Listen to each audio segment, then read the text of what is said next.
And now for our feature presentation. He'll be fine on the mountain.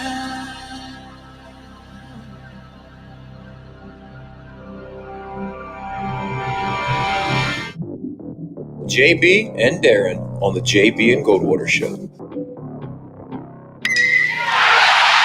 drive right field, base hit. South Carolina wins the College World Series. Watson, touchdown. Hunter Renfrow. He got him, and it's all over. Coastal Carolina rules the roost. They win the championship. And South Carolina has won the national championship. The Citadel baseball team has done it again, but this time the Bulldogs beat one of the top teams in the country. They are giant killers. Get the ball to Bennett. He does.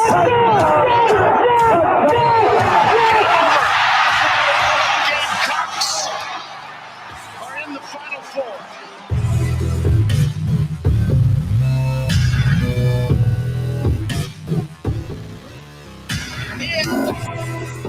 All right, greetings and a good and another rainy Tuesday afternoon, and welcome aboard the JB and Goldwater Show, live, loud, and online, and driven by our friends and yours at Stokes Volkswagen.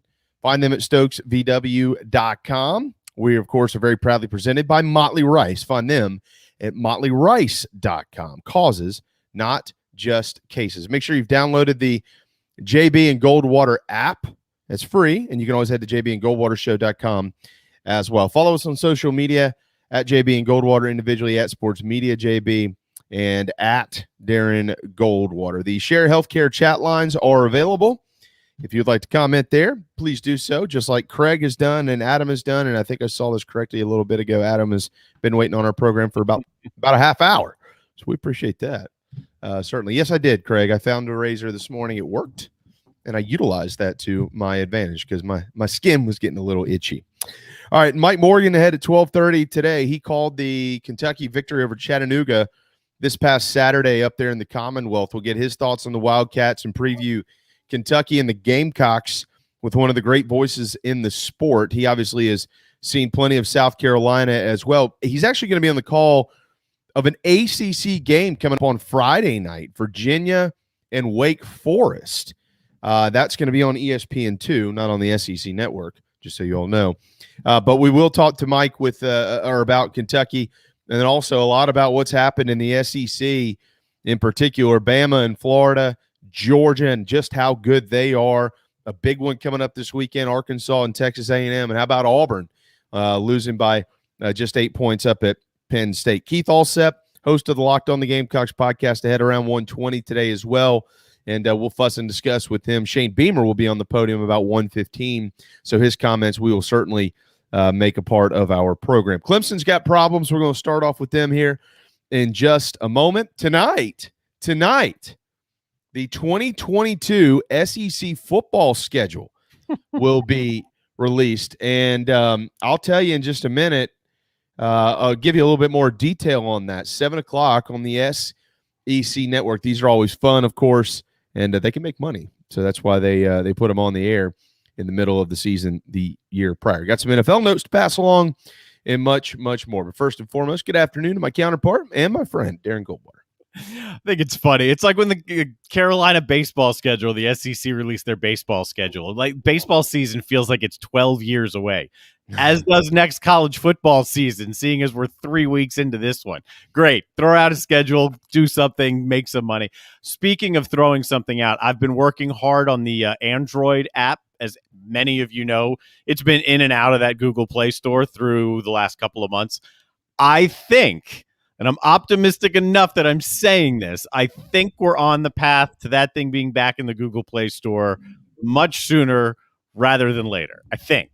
So Hopefully I'll have an update on that maybe tomorrow. Good.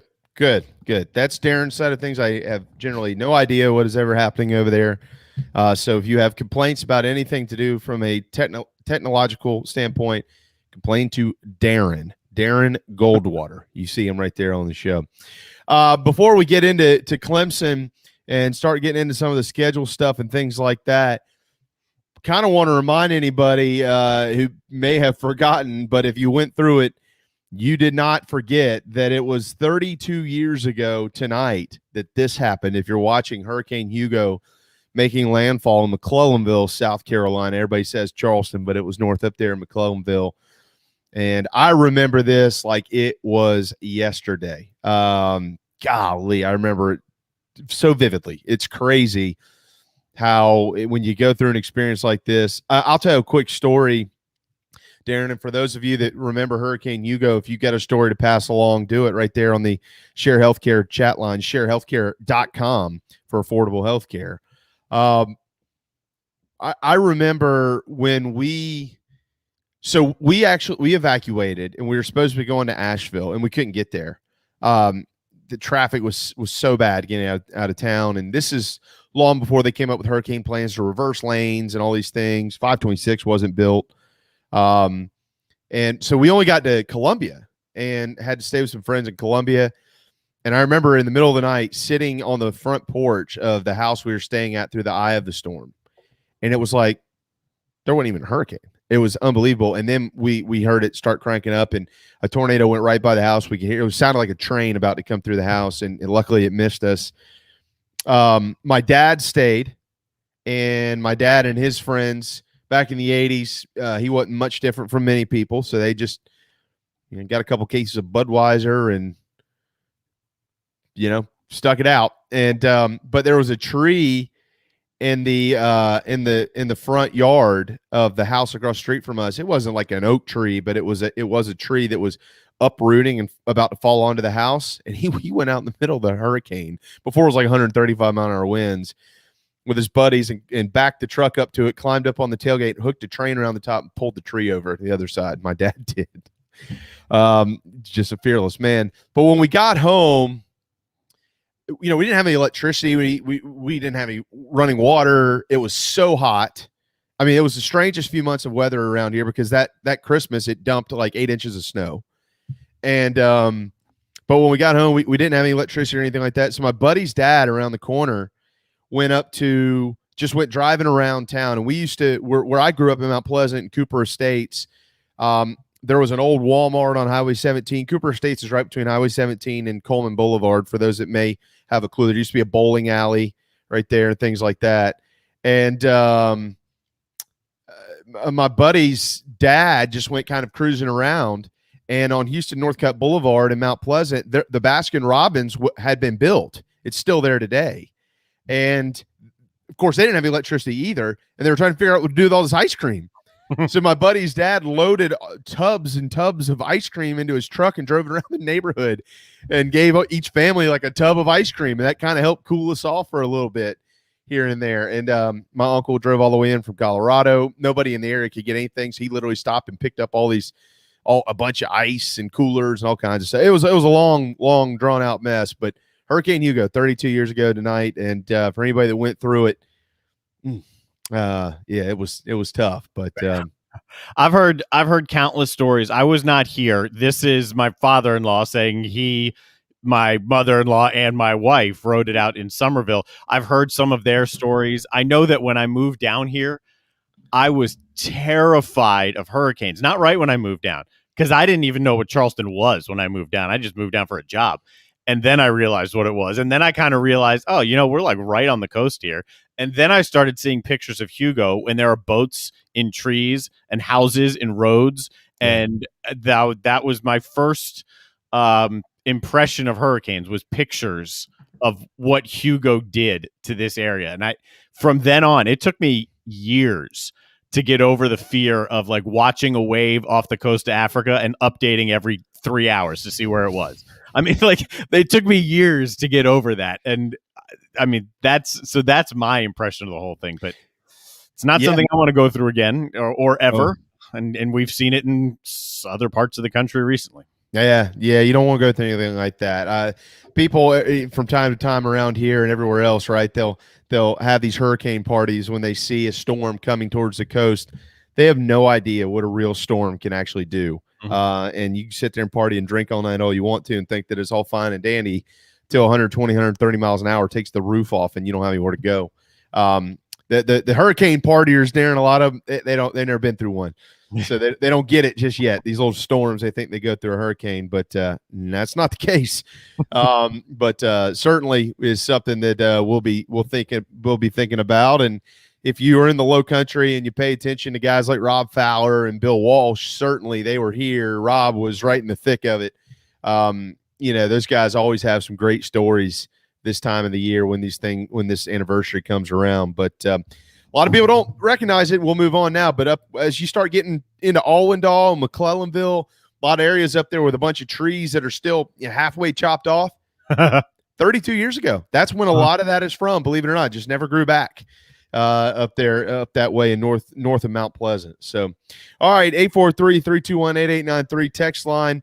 Chat lines are open. I see you, Jamie. What's up, man? He said they actually lived in North Carolina at the time, but his grandparents were in North Charleston without power and water for weeks. They stayed in their bathtub for the entirety of Hugo. There's a lot of stories like that. Mm-hmm. No question about it. And I see you, Paul. Mr. Paul, I'll call you. Him and Ryan. I think I know her quite well. Yeah. All right. Before we get to Clemson, somebody had a question here. I want to make sure it was Jamie. Okay. Greg McElroy said Penn State would be in the middle of the pack in the SEC. I guess that was a question for you, Darren, which you said you had some thoughts, but it's just Greg's, you don't really care at all. Yeah, I don't agree with that. I don't think I don't think Penn State's as good as Georgia or Alabama. I would put them in the top right there, right? I mean, the only thing that I'd say I'm comfortable saying is I don't think Penn State's as good as Alabama, and I don't think Penn State's as good as Georgia. No, I don't either. Are they as good or better than Florida? Yeah, I think so. Florida played Alabama great, but remember, we've been having questions about them for 2 weeks. They had a hell of a game in the Swamp. Let's see how they are moving forward. They played them great. I don't think they should have fallen in the coaches poll, but middle of the pack is crazy. It's also an article from Saturday Down South, and it's just Greg talking. I don't really care what people say. So if you know me long enough, you kind of get that gist. You know, some guy wants to say it, that's fine. No, I don't agree. It also is completely insignificant. Yeah, I think they would fall into that category. I mean, they'd be in the category with Auburn. I mean, they only beat them by 8 points. It's not like they beat them by 30 points. They beat them pretty. They were the better team. Oh, they were the better team. They were the better team. No question. If they played that game at Auburn, though, what would it look like? Would it be the same score, or would it be a similar score? Would Auburn squeak one out? That's kind of my point. Is like Florida on a neutral field, they'd have been better. Florida, A&M, Auburn. So middle of the pack is not those three. Yeah, so I'd put them in the upper echelon of the SEC, but not in the top two. I mean, I think that's fair. Yeah, because you don't know in this league. We don't know if Florida is number 3 or A&M's number 3. We know who 1 and 2 are. But I don't think that they're middle of the pack to me in this league right now is Missouri, and I think they're better than Missouri. Yeah, I think they're better than Kentucky. There you go, Missouri, Kentucky. Auburn, that's kind of the middle of the pack, you know? Right? That's your middle, so they're above that. And Arkansas, there you go. Maybe, yeah, they're a better football team than Arkansas. That's my point. Is that's the middle of the pack right now. I'd say Arkansas is at the top of the middle of the pack, and I think Penn State's significantly better than Arkansas. So Penn State's defense is one of the best defenses in the country, and it's proven it twice. Right? They've won the game for Penn State on 2 different occasions. So it's pretty obvious that this defense, and they're talking about it up there, and not just in the Happy Valley circles, but in the Big Ten circles, that it's already proven to be a championship level defense. Is the team? I don't know. But the defense, if it can keep up what it's doing. Yeah. So again, it's just Greg talking. It's completely insignificant. Yeah. It's an SEC guy on national, speaking nationally about his league. So I don't blame him for saying that. I would think Michigan would be more of a, quote, middle of the pack type team right now in the SEC with a lot to prove and also a lot to lose if you wanted to compare apples or oranges or however you want to phrase that. Michigan and Florida, Auburn, similar. Michigan has looked better than, I even had a graphic, I didn't use it, that Michigan State and Penn State, impressed for the Big Ten over the weekend. Michigan played Northern Illinois, but what they've been able to do in the early part of the season, they're a better football team than last year significantly. I put them around the middle of the pack. Yes. But yeah. Well, Michigan's 3-0 at home. They're 3-0 at home, and of course, one of those is a 21-point touchdown win over Washington. So they're. I think I expected them to be 3-0, but they've looked good doing it, which matters. I'd say for the Big Ten, I mean, I still think that I think the SEC to this point is still the best league in the country, and this conversation might be different in a couple of weeks. Again, as I've said before, I don't just look at the top two teams and say, okay, well, they're the best league in the country. The league, you have to encompass every team in a league, period. You can't just say this league is the best because of these two teams. That is irrelevant. So I always you got to offset the best and the worst, and then you figure out the strength of the league with the middle class, who are the blue collar teams. So I still personally think that that's the SEC, but the Big Ten early on, I mean, Ohio State hasn't been very good, and that's what people have focused their attention on. But Michigan and Michigan State have been, and Iowa has been, and Penn State has been. So, Maryland's 3-0. Right. I mean, I was looking at, I just pulled it up. I want to make sure that I'm right. 5 of the 7 in the East are undefeated, and Indiana's 1-2, and that's not going to last long. So, and then on the other side, I mean, yeah, they have a little work to do there, but, that's not a bad side either. Outside of Illinois, name a team over there that you think just isn't very good. I'm not prepared to say that Nebraska is not very good. I think that they might be a little bit more respectable than people have given them credit for.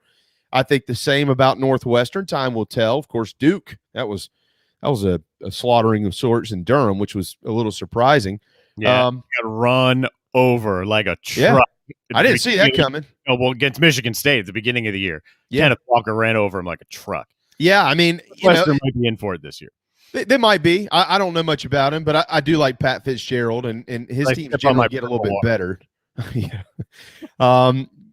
Purdue, Minnesota, and Wisconsin. Clearly, I mean, they're all respectable programs. So as time goes on, I do think those two leagues, one way or another, are going to be the best leagues in the country. But it's been impressive, I would say, what the Big Ten has done thus far.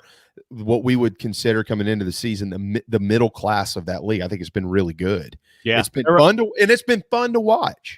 They're right up there. It's a comparable thing right now. The Big Ten and the SEC. The SEC's got Bama and Georgia, which the Big Ten doesn't have. But are they neck and neck from a depth standpoint? Yeah, they're neck and neck at the moment. I would agree with that. I would absolutely agree with that. And you just, I think, hit the nail on the head there. The key is that at the top of the league in the Southeastern Conference, that's what gives them the nudge, is probably the best league out there. By the way, here's some notes for you. Overall, this is how the Power 5 conferences is done to start. The ACC is 22-12 overall, 13-11 versus the FBS, 3-8 versus the Power 5. And 0-3 versus ranked teams.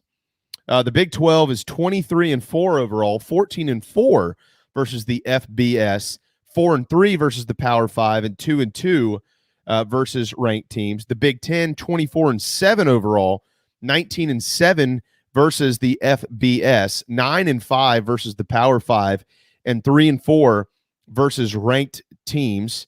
The Pac-12, 16-16 overall, 9-14 versus the FBS.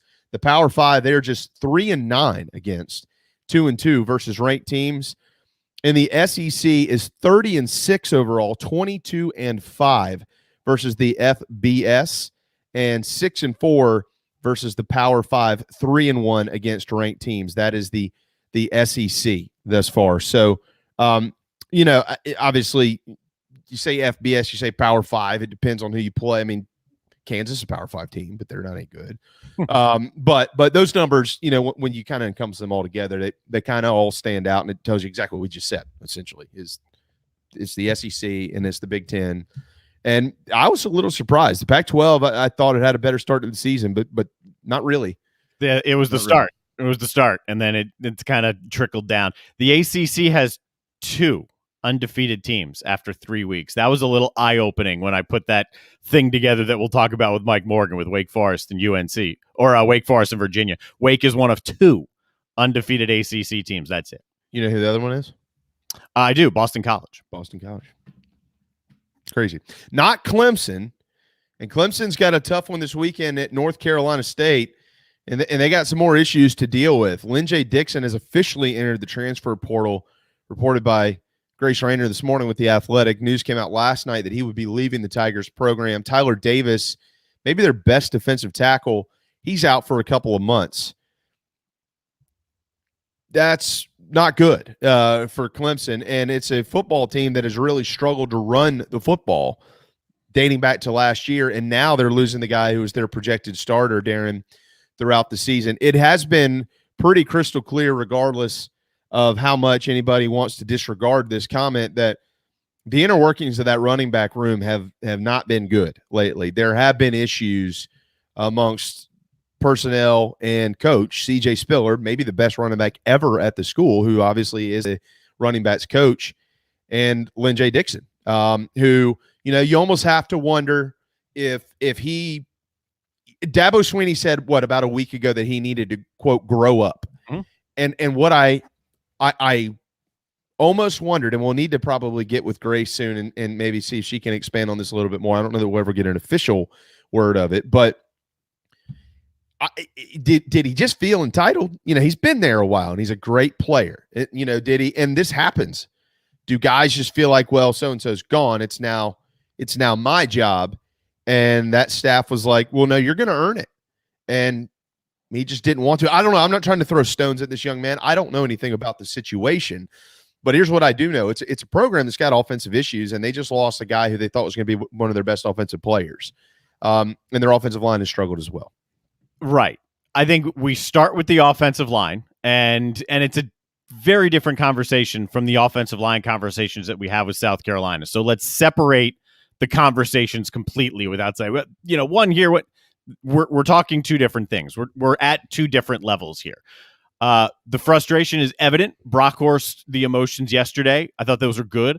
I think this Lynn J. Dixon transfer, I think you can make more of it than it actually is, because there's a lot going on with this team. Let's just say outside the running back room, they're not used to struggling. The numbers that they've put up, and I understand they played Georgia. They also played not Savannah State, SC State, right? And Georgia Tech. So the numbers that they've put up offensively, Lynn J. Dixon or not, I don't know how much he helps them. They're getting they're 120th in the country. I threw some numbers out last week or yesterday in passing yards per completion. Clemson is 120th in the country. They're 105th in scoring offense. They're one of the worst offenses right now in the ACC. It's not Lynn J. Dixon. There's something up front. There's something with DJ Uiagalelei. The loss of Davis, let's see, right? The defense has been the backbone of this team. We know it's a championship-level defense. Dabo Swinney said today it's the worst they've played at least all year in their 3 games. In the last game they just played against Georgia Tech. I think that could be more impactful than Lynn J. I think, if anything, this is addition by subtraction, right? He wasn't getting along with Spiller. There were already issues. Fine. He's gone. So be it. If anything, this probably makes Clemson better. Yeah, it could be an addition by subtraction, certainly. He could have been a quote, unquote, cancer for the football team. I mean, you just don't really ever know. I mean, you really, truly don't. And but here's what I do know. You get 3 games into a season and you get a transfer from a guy who, I mean, the information that's out there, it's very fair for anybody to speculate on what's going on up there. I mean, this kid was long projected to start, and they get to the season. Very well publicly documented comments over the last couple of weeks. I mean, Dixon put something out on his social media. Swinney says he needs to grow up. They had issues in the locker room with him. Nobody would expand on those, but they did. And then all of a sudden, 3 games in, he transfers. So clearly, it's people speculating as to, all right, what the hell's going on here? Should we be worried? Like, that's pretty fair. I mean, it's kind of rare for your starting running back to say after 3 games, all right, I'm out. I don't think it's reason for a fan to worry though. Like it happens. I think it is. I mean, it happens even when star players get kind of back and forth, and this one went sideways.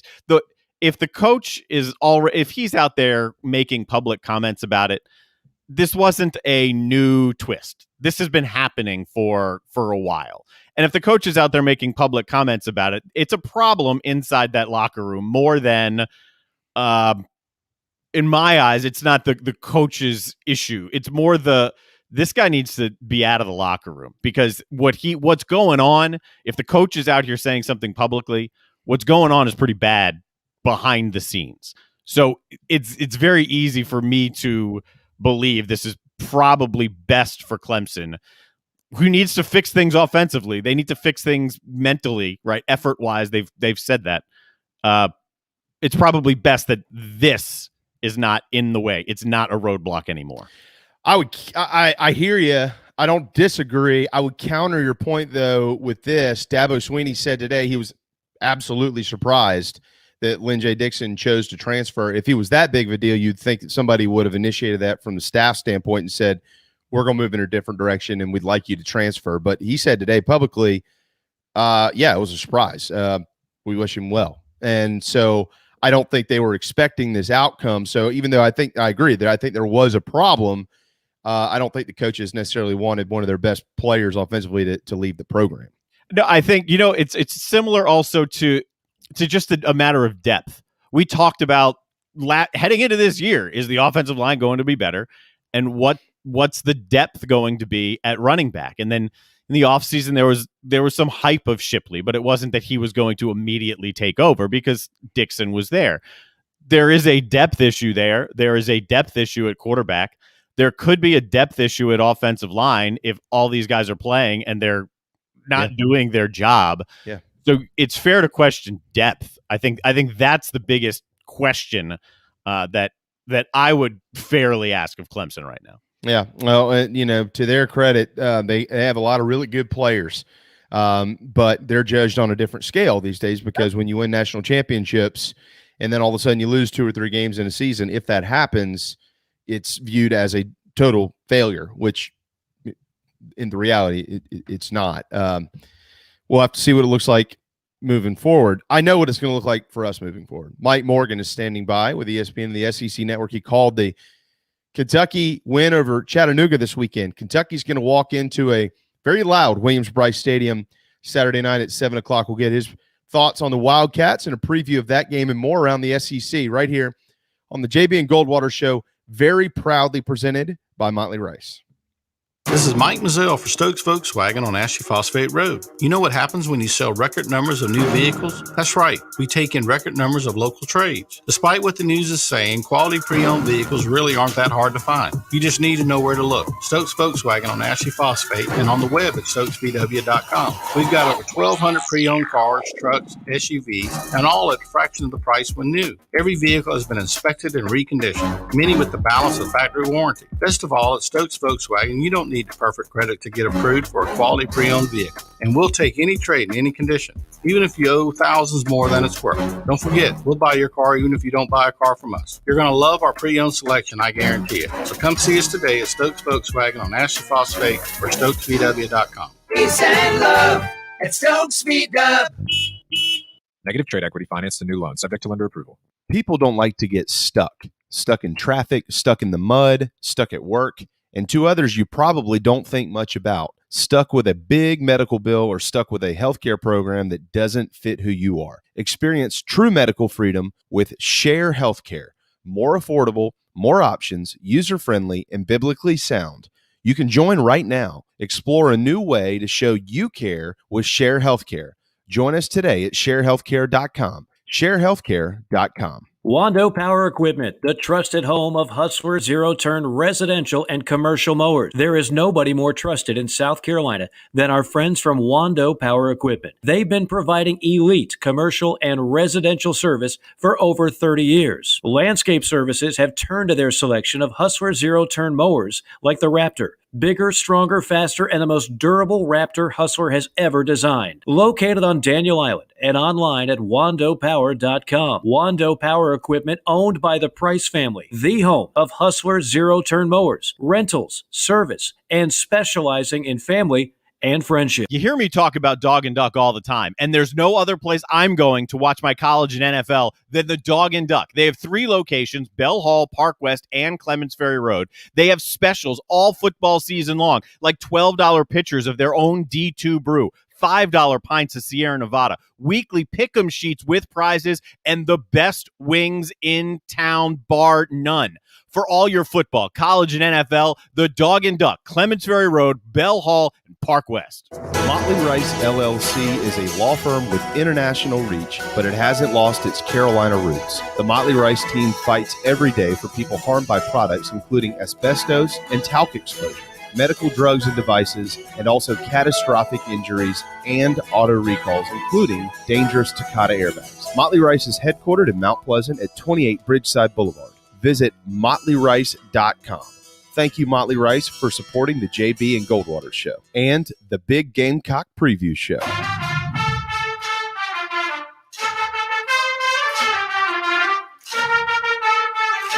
You're listening to the JB and Goldwater Show, live, loud, and online.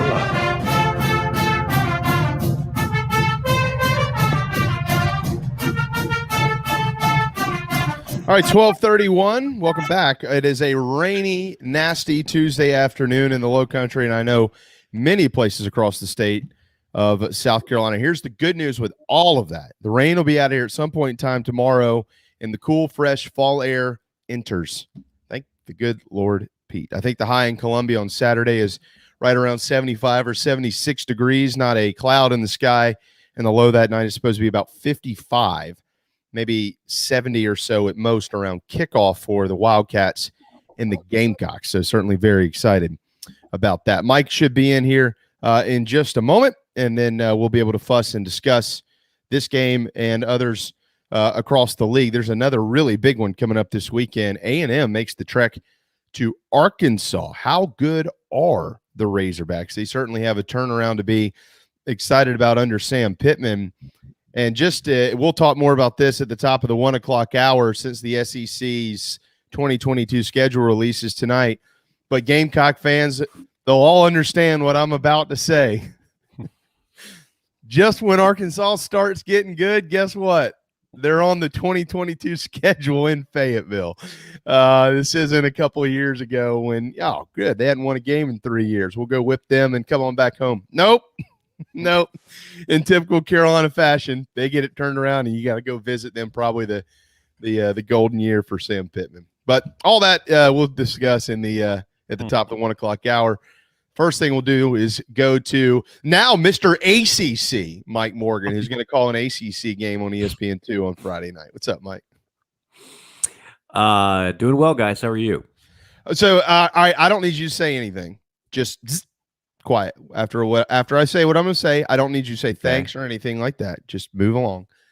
You are the best play-by-play guy out there. It's not close. It's not close. It's not close. That being said, I'll be in the ballpark on Saturday night. Thank God I don't have to watch that debacle that's going to unfold on ESPN2. I know everybody wishes you could call the Carolina game this week. I'm sure they'll get you later on this year, but you do a fantastic job, and we really, really love it. It was a hell of a call on that interception in the Kentucky game on Saturday. Don't say anything. Don't say thank you or anything like that. Let's talk about Kentucky. How good are they? They are, in spite of what you saw, and I think more Gamecock fans that I've ever experienced watched a Kentucky game on Saturday just to do their own little scouting report, which is good. That's good fandom right there. In spite of what you saw Saturday in a less than stellar effort against Chattanooga, a top 25 FCS program, they're still pretty doggone good.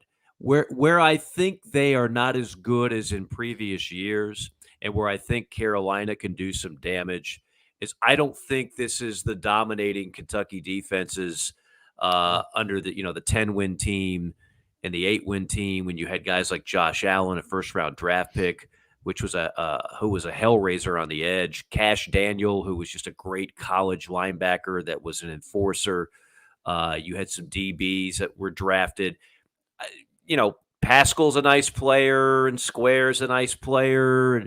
They've got the transfer from, Ole Miss, Jaquez Jones, the linebacker, who's a good player and was good at Ole Miss. They were fortunate to get an intra-conference transfer, which is rare for a guy who was already playing in Oxford. But I don't see them as a dominating defense. And so I do think Carolina could do some damage on the offensive side. In spite of what you saw Saturday, that offense is still dangerous, and I still think more dangerous than even some of the ones that we've seen that won a lot of games, because they actually have a quarterback that can throw the ball, and they've got a playmaking wide receiver. And they haven't had much of that in Lexington over the Mark Stoops era. They've been able to win in spite of that. Well, now they can do that, and they have an offensive coordinator who is pretty creative, again, in spite of what you saw Saturday. A Sean McVay disciple who knows how to get people open and set up big plays. So, look, they came out flat. They stayed flat. It was a noon kick. It's a sandwich game after a huge win against Missouri, before a big game against Carolina. All the anatomy of an upset or a letdown, and they had it. But if you look at things the way I look at things, that's not good news if you're Carolina. You'd rather them have played their best game and then ready for what every college football team has, which is a little bit of a letdown week. Well, they just had theirs. So you are going to see Kentucky at their best on Saturday. Yeah, I would agree with that, Mike. They're 5.5-point favorites in Columbia, 2-2 under Mark Stoops against the Gamecocks in Williams-Brice Stadium, and they have just flat out, with the exception of 2019, owned this series since the 2014 fourth quarter meltdown debacle situation. One of 3 that year, by the way, 2 touchdown leads and can't hold on to them. Blow my brains out type stuff.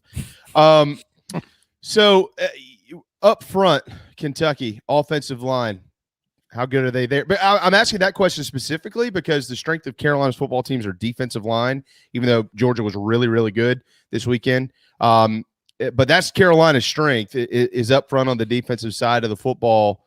So what's that matchup look like? They're good. Go back and look at what they did against Missouri, and that's the answer, the better answer to the question. They gashed Mizzou. They just ran all over them. They elected not to throw the ball much with Levis because they simply didn't need to. It was just a steady dose of Rodriguez left, Rodriguez right, Rodriguez straight up the gut, and Missouri just couldn't stop it. Yeah. Kennard's an All-American at right tackle. Their center and Fortner is good. You know, they call it the Big Blue Wall, and they've developed that identity over the years under Coach Stoops. It goes back to their old coach, Coach Schwarman, who unfortunately passed away with cancer. It's become a kind of a marquee position in their program, is to be part of their O-line. They know they have to win games in the trenches. So they're still pretty good. They're still pretty good on that O-line, and they could cause some problems. And Rodriguez is an extremely physical running back. So I think that might be the matchup of the game, is Kentucky's O-line against the strength of Carolina and their D-line, which is pretty stout. So I think that'll be a lot of fun to watch. Yeah. Well, did you get a chance to talk to Will Levis? I'm trying to just assess the confidence level coming in. Obviously, you don't know coming out of that game, but coming into that game after having a huge week 1 and then they didn't really need him week 2, what's the confidence of him? We spoke to him for 20 minutes. He's a fun kid. The banana story's been done to death, and hopefully they won't. We didn't spend 2 minutes or 2 seconds talking about the bananas, and I was quite proud of that. Crew will probably buy a whole plate of bananas and probably look at them and call them oranges based on the last time. Jeez, my goodness. I'll say this: Kelly Stouffer was good. I thought he was good. Stauffer's fantastic, and Kelly and I were actually supposed to work the Vanderbilt game together, but due to certain things that happened, he sounds like Brian Greasy when he talks. By the way, They sound very similar. He sees things before the replay gets. Yeah. He's good when he's already talking before that replay rolls. He's good. Well, the other guy's not good, so I'm not commenting on that.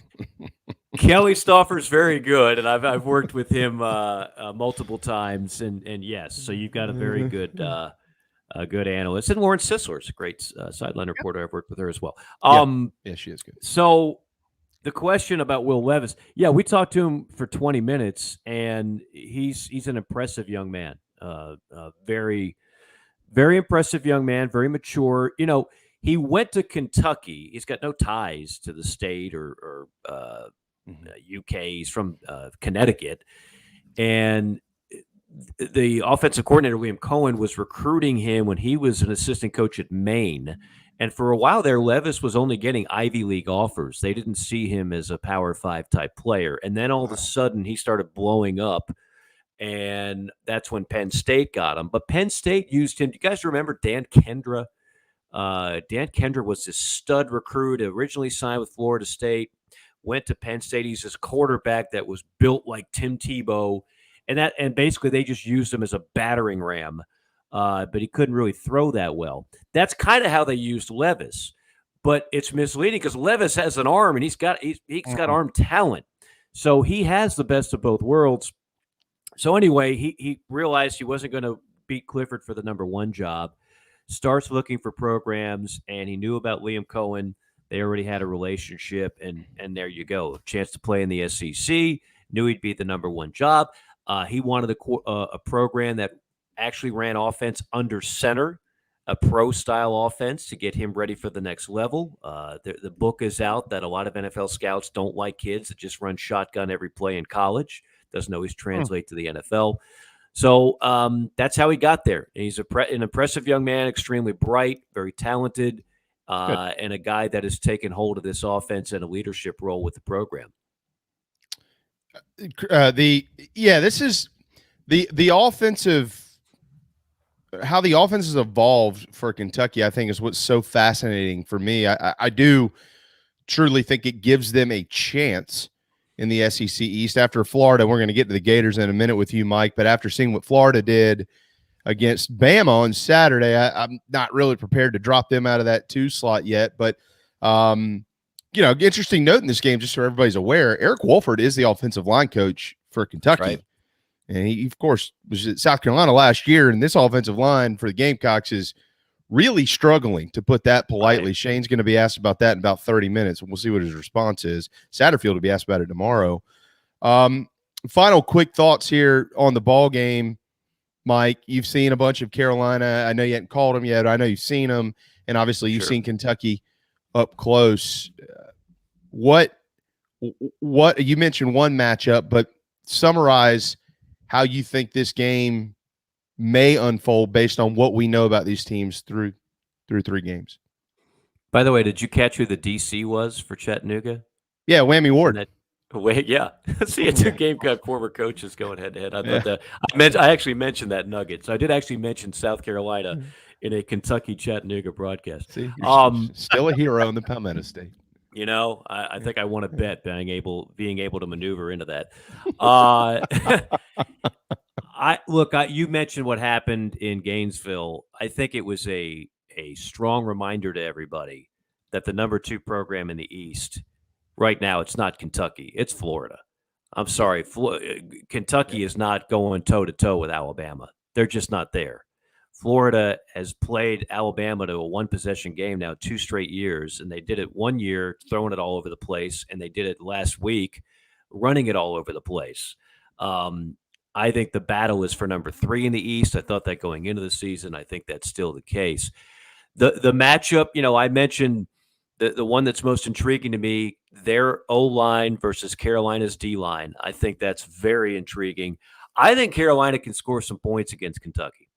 I think if Carolina has its quarterback situation in a better situation, I realize it's not a finished product.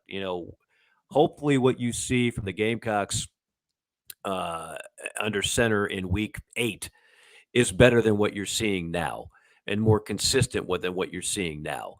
But but I do think that when you look at the offense as a whole, I'm seeing receivers stepping up. We already knew they had good running backs, and every now and then you're getting quarterbacks to make some plays, and I like some of the play calls. So I think they'll score some points. This is not Georgia by any stretch when it comes to the defense. The curiosity for me is, how does Carolina's defense look against Kentucky's offense?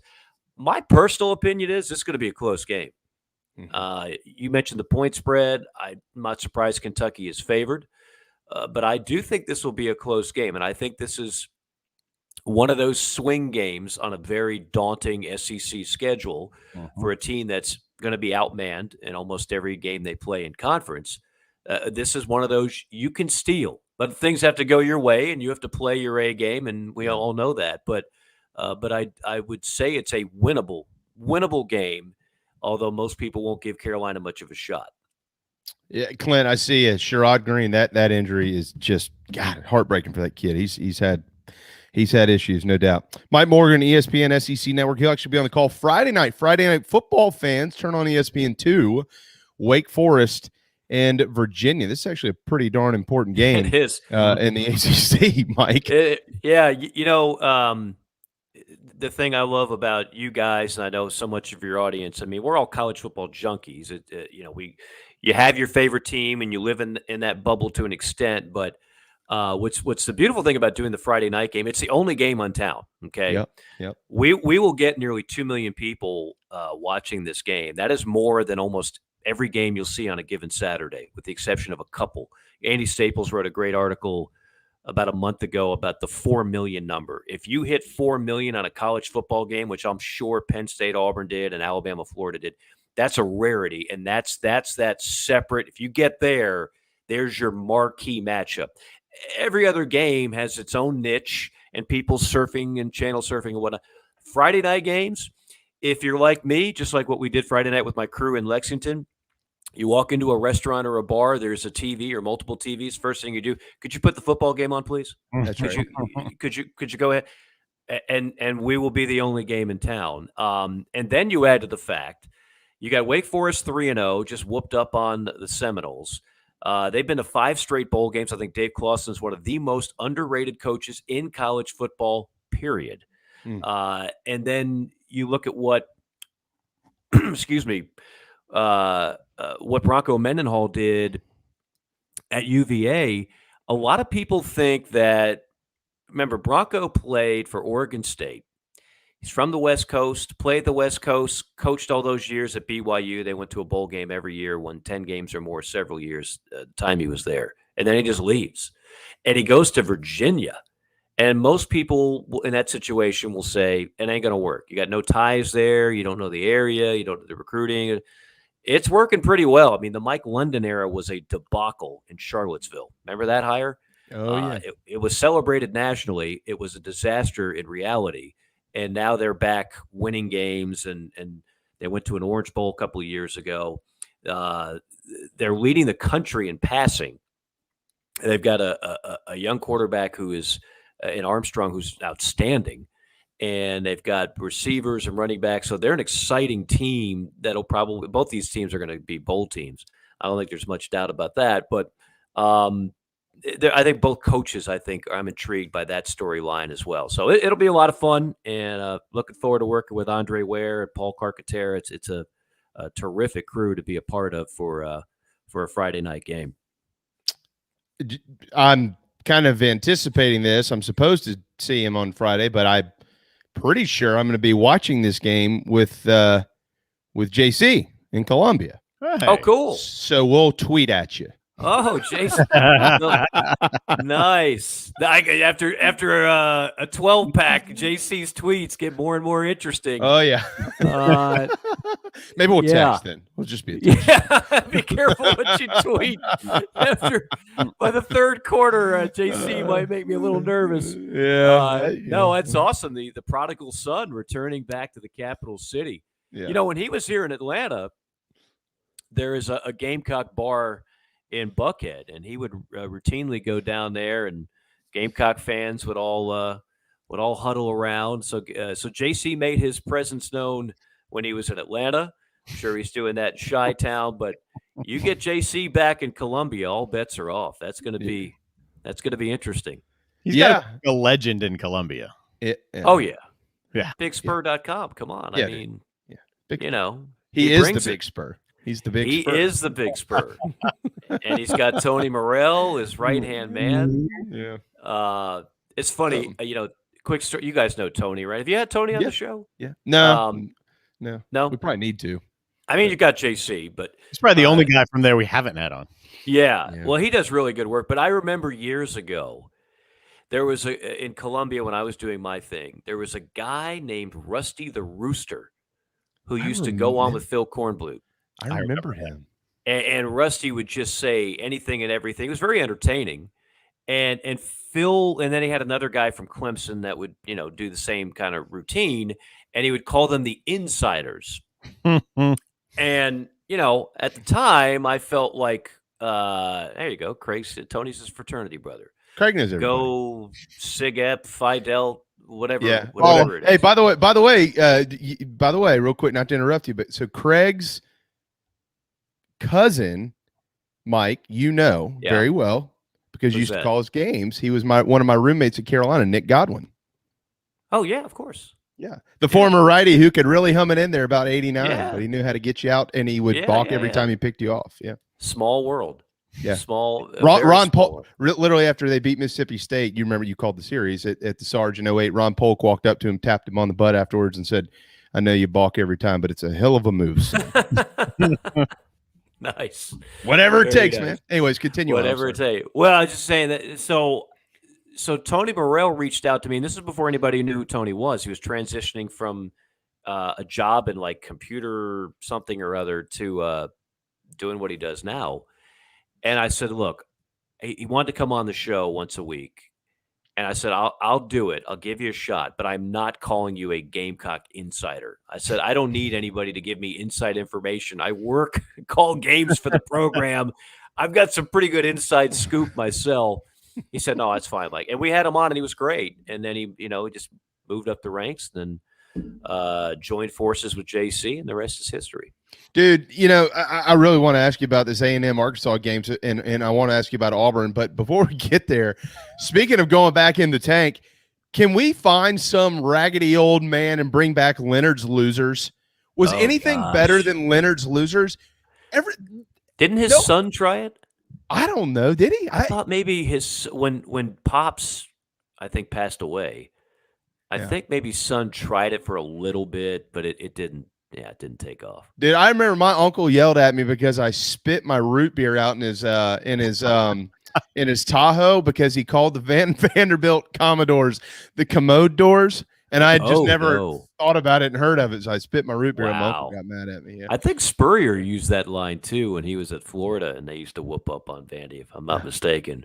Yeah, I remember Leonard's Losers. Absolutely. I gotta find it. There's got to be a YouTube clip or something. I'm sure. If you look, you'll find it somewhere on the internet. Somebody asked one day, I never heard of it. I was like, well, you didn't grow up in the South then.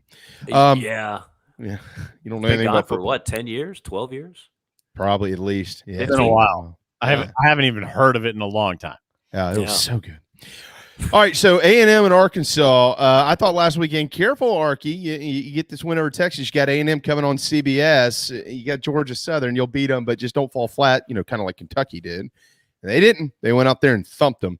And now they've got the Aggies coming to town this weekend. This everybody talks about, this is the biggest game and this, that, and the other. This is like the key game in the Pittman era. If you want to announce yourself as, hey, we're not a contender. Bama's the best. I get it. But we can truly make noise in this league. Here you go. Here's your opportunity. Yeah. No, there's no doubt. And it's already become a fashionable upset pick because A&M is struggling on offense. And you look at what Arkansas did to Texas. I'm actually going to go the other way, though. I think A&M's defense is going to be suffocating. And I just don't know if Arkansas is going to be able to withstand it. I kind of hope I'm wrong. I think it'd be a better story if Arkansas won this game. And you've got some more. You got another true contender in that Western Division. But the story for A&M has been outstanding defense, maybe the best in the conference. but where is the offense? And they don't know what their quarterback situation is going to be the rest of the year. It's spotty at best. So for all that we're ready to crown A&M as the next great program in the SEC and a team that can legitimately win the Western Division, not so fast. So 5 teams in the West are ranked. Not a one of them is LSU. And at noon on Saturday, they're at Mississippi State. Those are the only 2 teams not ranked on that side of the division. What do we make of this? Good game. Sneaky good. Mississippi State got robbed in the game against Memphis. LSU, I had them 2 weeks ago. They've got talent. They've definitely got talent. LSU's the more talented team. There's no question. Oh, yeah. And they are not going to play man-to-man for 60 minutes against Mike Leach's offense today, tomorrow, ever again. They learned their lesson. But, I think that's actually one of the best games on the board this week. I do think it'll be a very competitive game. So where's Mississippi State mentally? I mean, that whole officiating debacle.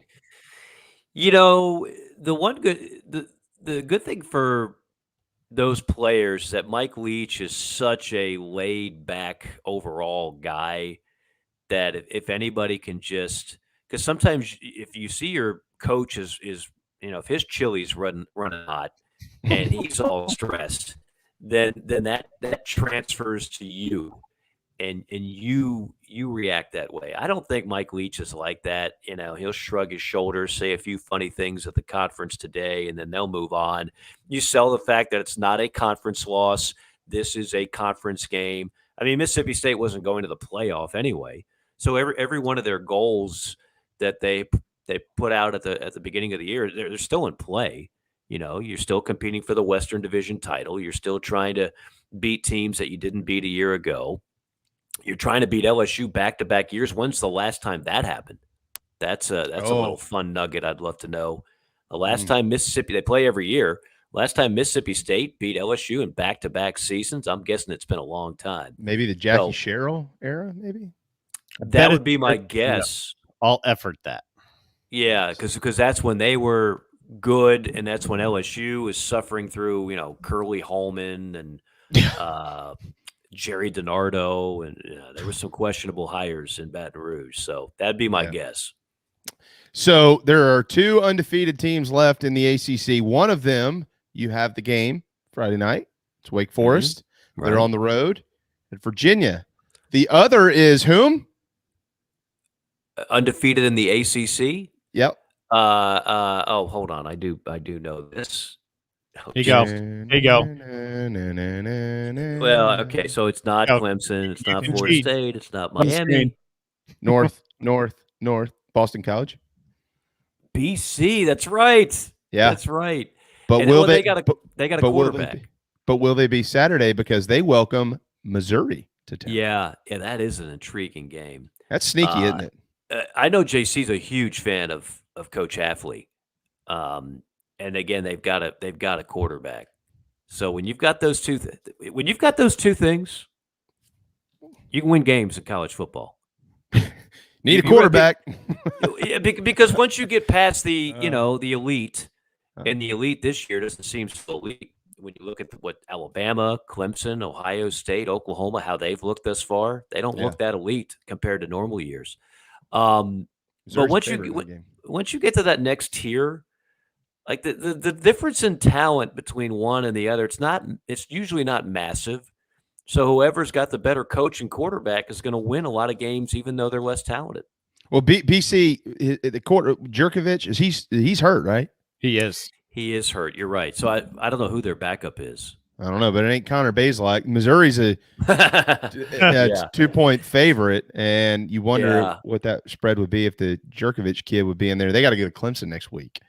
So yeah. That's. I'm afraid that's when the dreams go to die. Well, they could go to die against Mizzou if Bazelak and Beatty, and if their defense gets off the mat. Their defense got exposed against Kentucky. That's true. They got gashed. Well, they got absolutely gashed. Speaking of JC, I'm going to ask him what he thinks about this weekend's tomorrow Clemson North Carolina State game. I'm sure he's always got something to say about both of them. Well, he's always got something to say about the NC State coach, so he's not a fan of. In case you haven't picked up on that, I don't know what happened there, but he is not a big Doran guy. Yeah, no. Doran did he slammed his finger in a car door or something happened. Because he just. Yeah, I don't know. I'll say this. You'd think Mississippi State would put higher on their notes or somewhere in their notes the last time they beat LSU in back-to-back years. Because as of now, I have not seen it. Not in the game notes, huh? Wow. Not that I've seen yet, and I'm skimming through it. Maybe they've never done it. Who knows? I don't know. That's a good nugget to put up top. We've never done what we can do. I'll bet you unearth that nugget in the next hour. I'll try, or just give up. You're talking to your next, who do you got? Perry Orth? Who's the next guest? No. Keith Allsep. When we have Allsep on. Yeah, I can ignore Allsep. Yeah. Okay. Yeah. Bill we'll Cosby. black Darren's screen out. Yeah. No Cosby. No mascots. No mascots. No mascots. No, nothing like that. All right. So you're going to be in Columbia. Yeah, I'm always in Columbia. Now, JC, that's the surprise. Me and Flint are going out Friday. By the way. So, you guys are going out Friday where? I don't know. I got to talk to Michael about that. I think I might be crashing at the condo on Friday night if his family will have me, which sometimes they don't have the option of having Michael Haney? No, Michael Flint. Oh, Flint. Oh, Wando. Okay. Yeah, curly red hair. I know. I'm familiar. Yeah. Freckles. Still runs fast. I am familiar. He might have played in some of our basketball he did. pickup games years We ago. were talking about this not long ago. I was talking to him about that. He did. There was a bunch of players that were in. What Kimry playing around? Kimry. Back then, this is when I was playing on a regular basis. I would say Kimry and I had the best jumpers. Ooh. Ask Garris Gantz. Have him on the show. He'll clarify it for you. Got it. Ask Ryan Brewer. What you got? All right. Darren? Ask Ryan Brewer that 1990 and 91, not only the last time Mississippi State has beaten LSU in back-to-back years, 30 years. Last time they've beaten them in consecutive games. Yeah. So, which would also be back-to-back years. 90, 91. So 30 years. 30 years. So 90, 91, that is pre-Cheryl, right? Yes. Jackie showed up in 93, 4, somewhere in there. Who's the head coach of 90, 91 at Mississippi State? Oh, come on. I just had to find this. Well, this will be easier to find. All-time Mississippi State coaches. And I'm guessing it was Curly Hallman was coaching LSU. Yeah, I don't know. I don't know that answer, but I'm gonna use a simple, quick Google search here, and I'm making you guys work on this segment. Oh no, Jackie took over in 91. I thought he was a little bit later. He was right after old Rocky Felker. Rocky Felker. Oh my goodness! Now I'm feeling old. Yeah. Old Rocky Felker. Yeah. Wow. Okay. And was it Hallman for LSU? Oh, you can see the steam coming off of Darren's keyboard right now. I was 10. How much work am I trying to do? So you guys need a paid intern or something on this program. I had one. Yeah, I should have paid him to stick around. Yeah. All right. We'll look that up. We'll get back to you next Tuesday. Okay. Yeah. Well, I'll wait on pins and needles for the answer on Tuesday. In the meanwhile, I'll shoot old Muggsy Bogues Brewer a message about y'all's old hoops games. He knows. Yeah, I'm sure. And Brewer, like if he drove the ball in the lane, ain't nobody taking a charge on him. You just got out of the way for fear of your life. Yeah. But you had him in those games. You had Jason Barnes after he dropped 50 pounds, former offensive lineman. Yeah. You had Trey Dyson back when he was lean. You mean Jeff Barnes? Jeff Barnes. Who did I say? Jason Barnes. You said the wide receiver, but Jeff was the O-line. Jeff Barnes, yes. Yeah. Those are some good games, man. Yeah. Those were some good games. You call a foul on Gantz. What? Not a foul. I meant have a nice day, sir. Yeah, Garris. Oh, my goodness. Garris was a little more chill then. He had calmed down. God, Garris played. I remember once, and don't repeat, I said this. Garris, if you're listening, I apologize. Ray Tanner told me a story once where Garris Gantz, his first year, And I had heard about, kind of his personality. And Ray had to pull him aside one day and said, Garris, you got to lighten up, man. Nobody in that locker room likes you. Nobody. And so Garris, all right, coach, because it was harmless, but he could ride you now. Oh. He could ride you. And if you threw a fastball anywhere in his wheelhouse, it would end up way on the softball field. Yes. Or if you threw it really inside, he'd just wear it. He was not afraid to get hit. He didn't feel it. He was too strong. He didn't feel it. I mean, a lot of muscle mass. No doubt about it. Very similar to Darren. Mike, safe travels to Charlottesville. I just looked up the weather. 75 and sunny on Friday, and Friday night the low is 48. So fall football will be in the air for you, my friends. The low is 48. Wow. Yeah. Okay. Yeah. I'm glad probably you mentioned early the that. Next morning. But I would probably wear some long pants to that one. Okay. Well, I'll have my BP Skinner suit on. You know that. And then maybe some thermals. We'll see. There you go. We'll be watching. Soft. I'm so soft. Yeah. Well, you're always Not on a cold beach guy. somewhere. You're always next summer, Darren. We're gonna have a weekly segment with Dierks Bentley sung somewhere on a beach just to figure out where Mike is. Why don't you just come down and visit? Do this show from the beach. Yeah, we could do that. Oh, we could do that. Yeah. Let me check with my wife. I'll get back. I will take care of your guys' lodging. You just make it down there. Oh.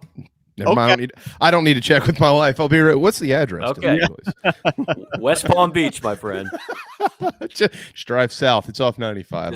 We can go visit the old American Sports Network studios in West Palm Beach. We can reminisce. Oh, that's right. The that had a fine 9-month lifespan, right? We made it 3 years. Did you really? Okay. Yeah. I mean, I have some friends that work there. Oh yeah, there's some good people. Yeah, absolutely. Yeah, that made it longer than the Alliance of Football did. Well, we'll see.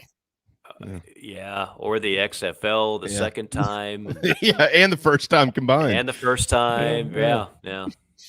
Now that the XFL is coming back with The Rock, right? Isn't that right? The plan for 2022? Yeah, they need to let Steve Austin coach one of those teams and just crack beer cans on his guys' heads all game.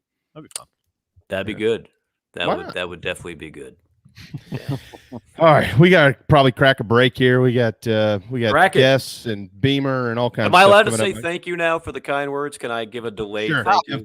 Yeah, but I don't say that for the. I don't want. I know you don't. I trust me. I know it comes from a sincere spot, and I know you wouldn't say it if you didn't mean it. So I do appreciate it. So that's the best, man. Yeah, that's all I'll say on that is thank you, and then we'll move on. Whatever bar I'm at on Friday night, I'll make sure they have not just the game on, but the volume way up. Put that volume up. I mean, you don't need to hear like bad music in a bar. No. Wait. By the way, is that more important than Goose Creek, Somerville? Yeah, probably. Yeah, when I'm eating and there's a game on, I don't want to hear music. I want to hear the actual game for me. And I think most people would, but that's always the bartender. They're like, I don't know. They might be enjoying the 90s pop station on Sirius XM. But you know who was in Lexington when I was there and had a concert Thursday night? Yes. Yeah. I thought of you. I should have got you to go over there and just, I've still got some of his things he left at the house when he was here. Yeah. Well, my fiance's a huge fan of his. So the hotel I'm staying at, there's Eric Church's like painted all over the elevators and it was a sellout crowd at Rupp and yeah. So I bet I knew you were a huge fan and you guys huge. You guys are drinking buddies, right? Huge. Big time. We're a celebrity. We do Buffalo Trace together. I'm actually going to see him in Greenville for I'm not going to tell you how many times this is, but in December. So I got to shoot him a text to make sure he's still got my backstage, stuff, all that. By the way, on my send-off, RIP to Norm Macdonald, one of the most underrated, freaking hilarious, fearless, smart comedians that we've had. The best SNL update guy of our generation. I wasn't old enough for Chevy Chase, but I went back and I binge watched his stuff, and it's so friggin' funny. Yep. And they would try to cancel him today. He didn't care. He just didn't care, and just brilliantly funny. Yeah, he was the dry humor that he had. I get that, and I just absolutely. I watched YouTube videos for like 2 hours the other night of Norm Macdonald. So I couldn't funny. get enough of it. Yeah. I could like my fiance is like, what? How much more Norm Macdonald are you going to watch? As long as I can keep finding clips, Right. it's that good. It's that freaking good. Oh man. Anyway, R.I.P. Glad you said Norm. that. Yeah. Good stuff. Okay, guys. Enjoyed it. Safe travels to the ACC. Thank you. Don't tell them. Don't tell them you're an SEC guy. They don't. Well, like you that. know what? I don't want to be like every now and then. It's good to let me out of the cage and let me do some other league. I've done a game in every league, every FBS league, all 10. Mm-hmm. I've never done a game at Notre Dame, but and then a number of FCS playoff games. So I like that. I mean, I love the whole of college football. So, SEC is always going to be right in my wheelhouse, but it is cool to branch out every now and then. Well, from what I've heard, you travel around with a drum, and if that's the case, they're not going to let you. They're not going to let you into South Bend anyways. So that's why Notre Dame. They wouldn't let it into the Marriott either. It was quite an embarrassing scene I had this past weekend. Maybe they'll be better in Charlottesville. Who knows? Oh man, it gets lonely on the road. Sometimes you just need to caress a big drum. Haven't you ever seen American Pie? Yes, many times, many times. Musical instruments are the best. Thank you, Mike. Yeah. See you guys. There you go, Mike Morgan with ESPN and the SEC Network, and this week the ACC on ESPN Friday night from Charlottesville, Virginia. Really, truly, they're one of the beautiful campuses out there. The Wahoos welcoming the Demon Deacons to town. All right, so we just blew right through the national anthem. Sorry, Patriots point, but we could sing it to you if you'd like us to when we return. We're going to hit a quick timeout, and then when we get back, we do have Keith Allsep set to join us coming up in about probably 10 minutes or so. So we'll hit a timeout. Shane Beamer also set to speak with the media. We'll fuss and discuss on that side, the Braves as well. Hang tight. The JB and Goldwater Show, very proudly presented by Motley Rice. We'll be right back. Right here in our backyard is Motley Rice LLC, a law firm that hasn't lost its Carolina roots. The Motley Rice team fights every day for South Carolinians who were injured while traveling by plane or bus, harmed by medical drugs and devices, or burdened by dangerous auto recalls, including Takata airbags. Motley Rice is headquartered in Mount Pleasant at 28 Bridgeside Boulevard. We are honored to have Motley Rice as a sponsor for the JB and Goldwater Show and the Big Gamecock Preview Show. At Patriots Point Naval and Maritime Museum, families walk in the footsteps of our nation's heroes, the brave ones who risked their lives to defend our way of life. Home to the aircraft carrier USS Yorktown, USS Laffey, and the USS Clamagore, there's more than 1 million square feet of exhibit space to roam. White Glove certified, we have several new health safety measures in place to enhance the visitor experience. Come for the day and leave feeling inspired. One of the most impressive museums in the country, located right here in Mount Pleasant. Visit patriotspoint.org for more. We'll see you soon. People don't like to get stuck in traffic, stuck in the mud, stuck at work, and to others you probably don't think much about, stuck with a big medical bill or stuck with a healthcare program that doesn't fit who you are. Experience true medical freedom with Share Healthcare. More affordable, more options, user-friendly, and biblically sound. You can join right now. Explore a new way to show you care with Share Healthcare. Join us today at sharehealthcare.com. sharehealthcare.com. This is Scott Glaze, head golf professional at the Links at Stono Ferry, located on the outskirts of Charleston, South Carolina. I'm inviting you to tee it up on one of the most scenic and challenging courses in the Lowcountry. Our back nine is highlighted with 3 holes that border the Intercoastal Waterway. Visit stonoferrygolf.com to book tee times and discover all that Stono Ferry has to offer. The Links at Stono Ferry is a former South Carolina Golf Course of the Year and is also home to the College of Charleston men's and women's golf teams. Come see us. We would love to have you. stonoferrygolf.com.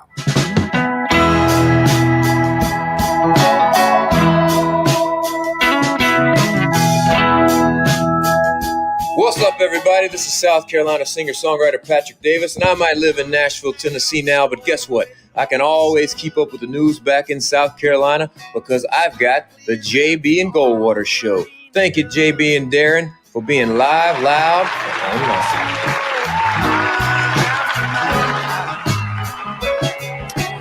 right, 1:15 Tuesday afternoon. The JB and Goldwater show, driven by Stokes Volkswagen, very proudly presented by Motley Rice. Causes, not just cases. MotleyRice.com. If you've been affected by Takata airbags or medical drugs and devices, if you've been harmed by those, if you've been injured while traveling by bus or by plane, you need to check out MotleyRice.com. The average American has been affected by a lot of this.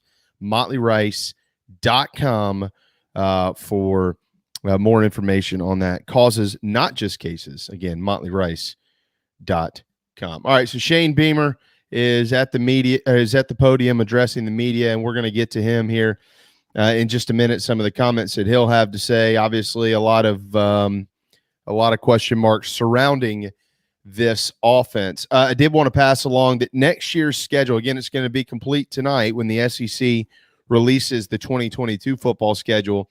The non-con for the Gamecocks, Georgia State on September the 3rd to open the season. That's Sean Elliott returning to Williams-Brice Stadium with the Panthers. They'll welcome on September the 24th the Charlotte 49ers. Joe Cox, former assistant coach under Will Muschamp, is up there as well with Will Healy, if he's still there. South Carolina State will be in town on October the 1st. That's a Saturday. And then, of course, the annual trip to Clemson to cap off the season, November the 26th. The 4 conference games at home, Georgia, Missouri, Tennessee, and A&M. And the 4 conference games on the road, Arkansas, Florida, Kentucky, and Vanderbilt. But that will all be sorted out tonight as far as when exactly those games will be played. So I tell you what, is Keith in there? Yep, he's here. Okay. Yeah, we'll go ahead and plug Keith Allsep in, host of the Locked on the Gamecocks podcast. Again, Shane Beamer is meeting with the media right now, and we'll keep an eye on this and what he has to say. We will make it a part of our conversation. He did just mention, though, that Luke Doty does feel really good, and I think everybody is expecting to see Luke Doty out there starting Saturday night against the Kentucky Wildcats. Also on Saturday in Columbia, across the street from Williams-Brice Stadium between 3 and 6 o'clock, in a place I know very well, TLC, the Loose Cockaboose, the Locked on the Gamecocks podcast party will be happening. So if you're going to be in town and you're a member of the Locked on the, if you're one of the Locked on the Gamecocks fraternity members, you can go enjoy some drinks with this fine gentleman and many others over at TLC. Certainly looking forward to dropping in over there. Without further ado, though, what's up, Keith? Hey, guys. Happy Tuesday. How's everything going? Good. We just went way over. Darren's got to be very happy. I am. Big win. Big win over Auburn. I was pulling for Penn State. So Penn State gets credit for this one, but Wisconsin lost week 1. I just want to be sure I got it right. Well, I thought they won the game. They didn't have it gifted to them. Okay. I just want to be clear. I mean, sometimes the other team loses the game more than your team wins the game. You get the win regardless. But hey, it is going to be a great time. Okay, so let me set you straight. Bradford. So it's the Garnet and Black Town Hall tailgate at TLC, which is better known to folks that are, I guess, over 25 or 30 as the Loose Cockaboose. Yeah, that's right. But nonetheless, it's going to be a great time. Now, having said that, I watched your show yesterday, and I'm going to put on my official's cap here for a second. So I'm glad you did that, because that's exactly where I was going to go. Before I get there, though, real quick from Shane, Zeb Nolan did not throw today. He has stitches in his finger still. Yeah, he ain't playing.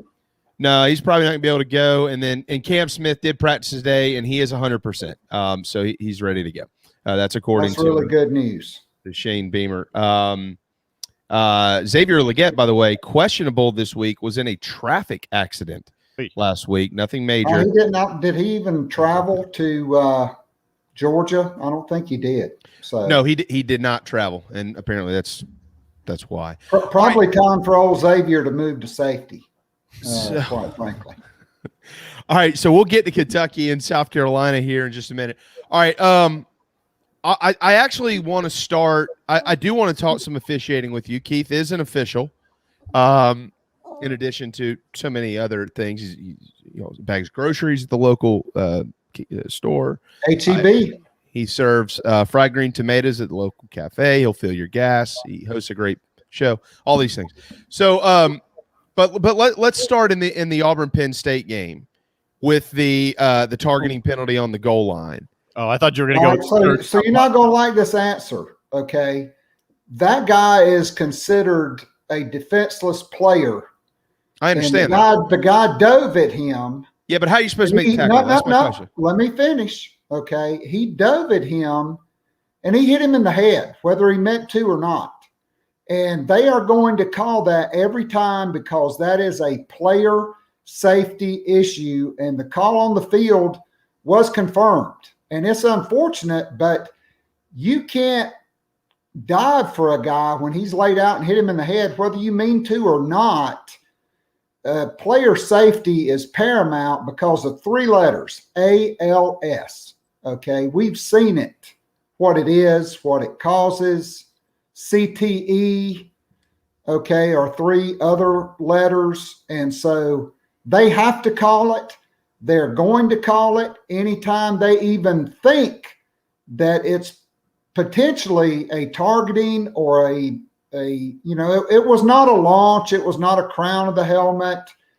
It was not what you guys would consider all the classic elements of targeting. To me, I thought it was hitting a defenseless player in the head, because when that guy's laid out, he's the same as if he's wrapped up in the arms of somebody and another guy launches and hits him in the head.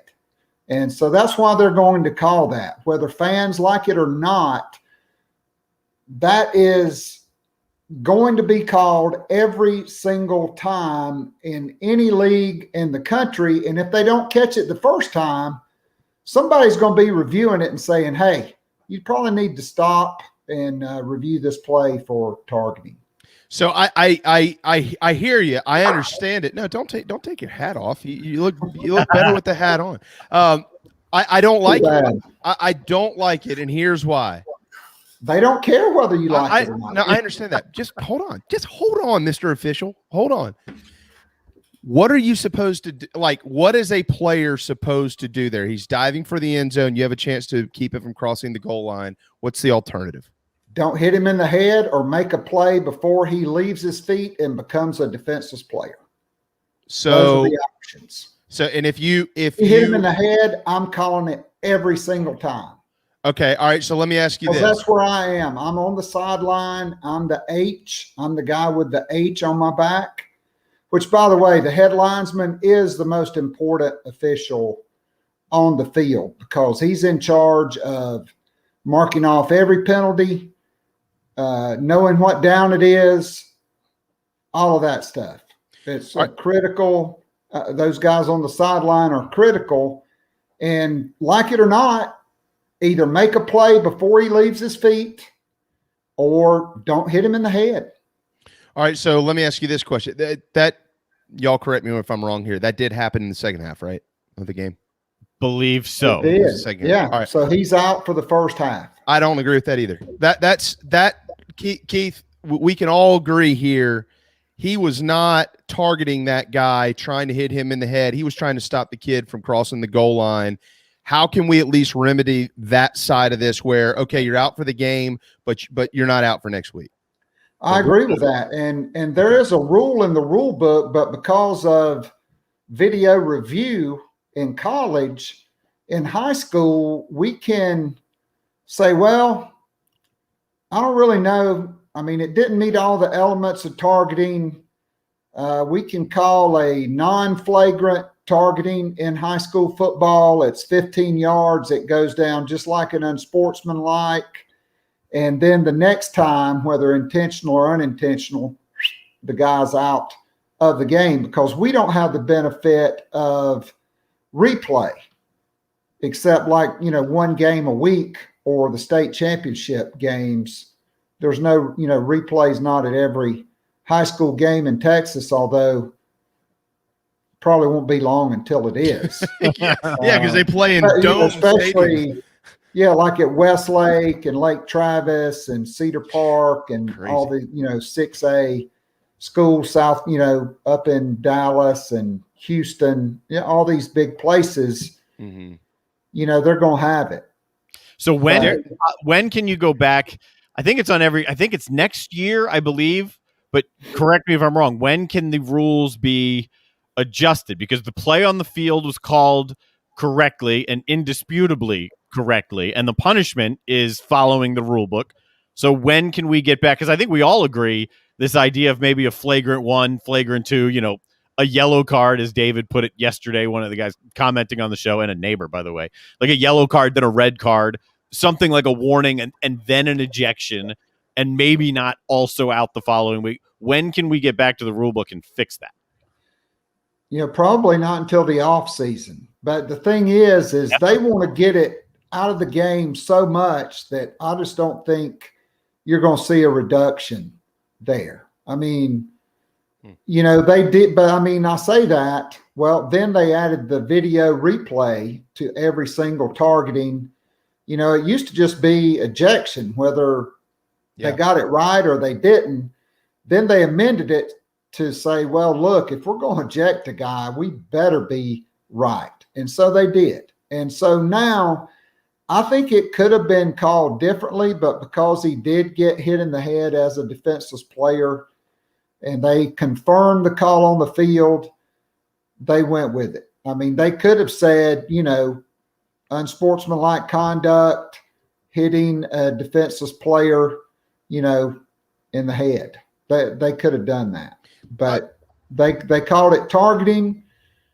I'm not going to disagree with them because that's the letter of the law is anytime a guy gets hit in the head forcibly as a defenseless player, they can call targeting on that. And that's, just what they did. To me, the more egregious thing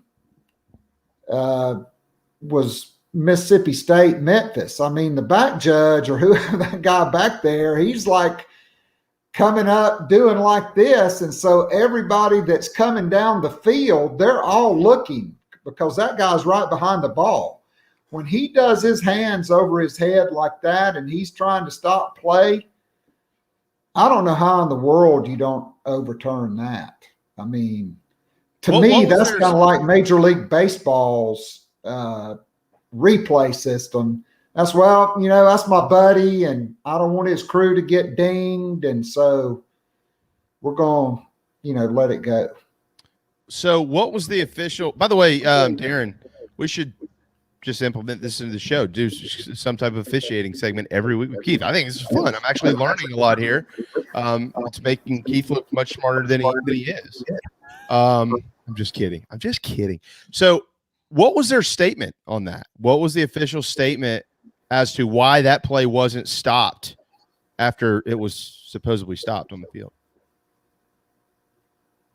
I mean, I think somebody had to say something. I mean, we call it, as officials, we call that a chocolate whistle because that means you just swallowed your whistle. Mm-hmm. I mean, it could be a cow turd whistle, I mean, it doesn't taste as good as a chocolate whistle. But I mean, that's what officials call it. A chocolate whistle is when a guy blows his whistle and he shouldn't. And that's what happened. It was a chocolate whistle. I was watching it, and then I started laughing like, I can't believe it, because I've got an inexperienced official on my crew, and he had one on the sideline, and he's not even supposed to blow his whistle because of his position, and he blew the damn whistle while the ball was live, and it cost a team a touchdown.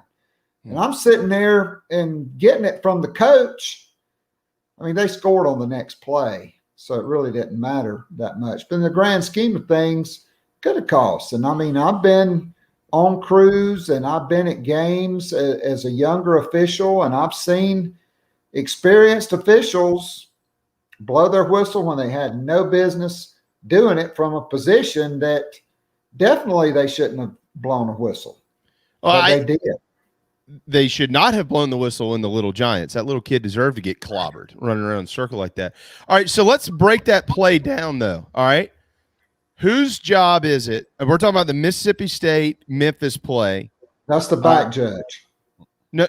Hold on. Whose job is it to identify how many players are on the field and what numbers are on their jerseys? Is that the back judge? So usually what happens, and I don't know in college with 8-man mechanics, but usually it's the referee and the umpire. They count the offense. Maybe the center judge is involved since they have 2 guys behind the quarterback. And then, the back judge sits back there and count, and it's, the linesman and the head linesman, the guys that are on the opposite sidelines, their responsibility is to count the defensive players on every play. That's why you'll often see a guy do like that. Right. Okay. Or do like that with the thumbs up. That means he's got 11. So, because there's 2 number 4s on the field. So obviously somebody needs to be held accountable for that. They missed it. Yeah. I mean, it was just totally discombobulated. The whole thing. That's what it was. All right. I mean, it was just an abomination.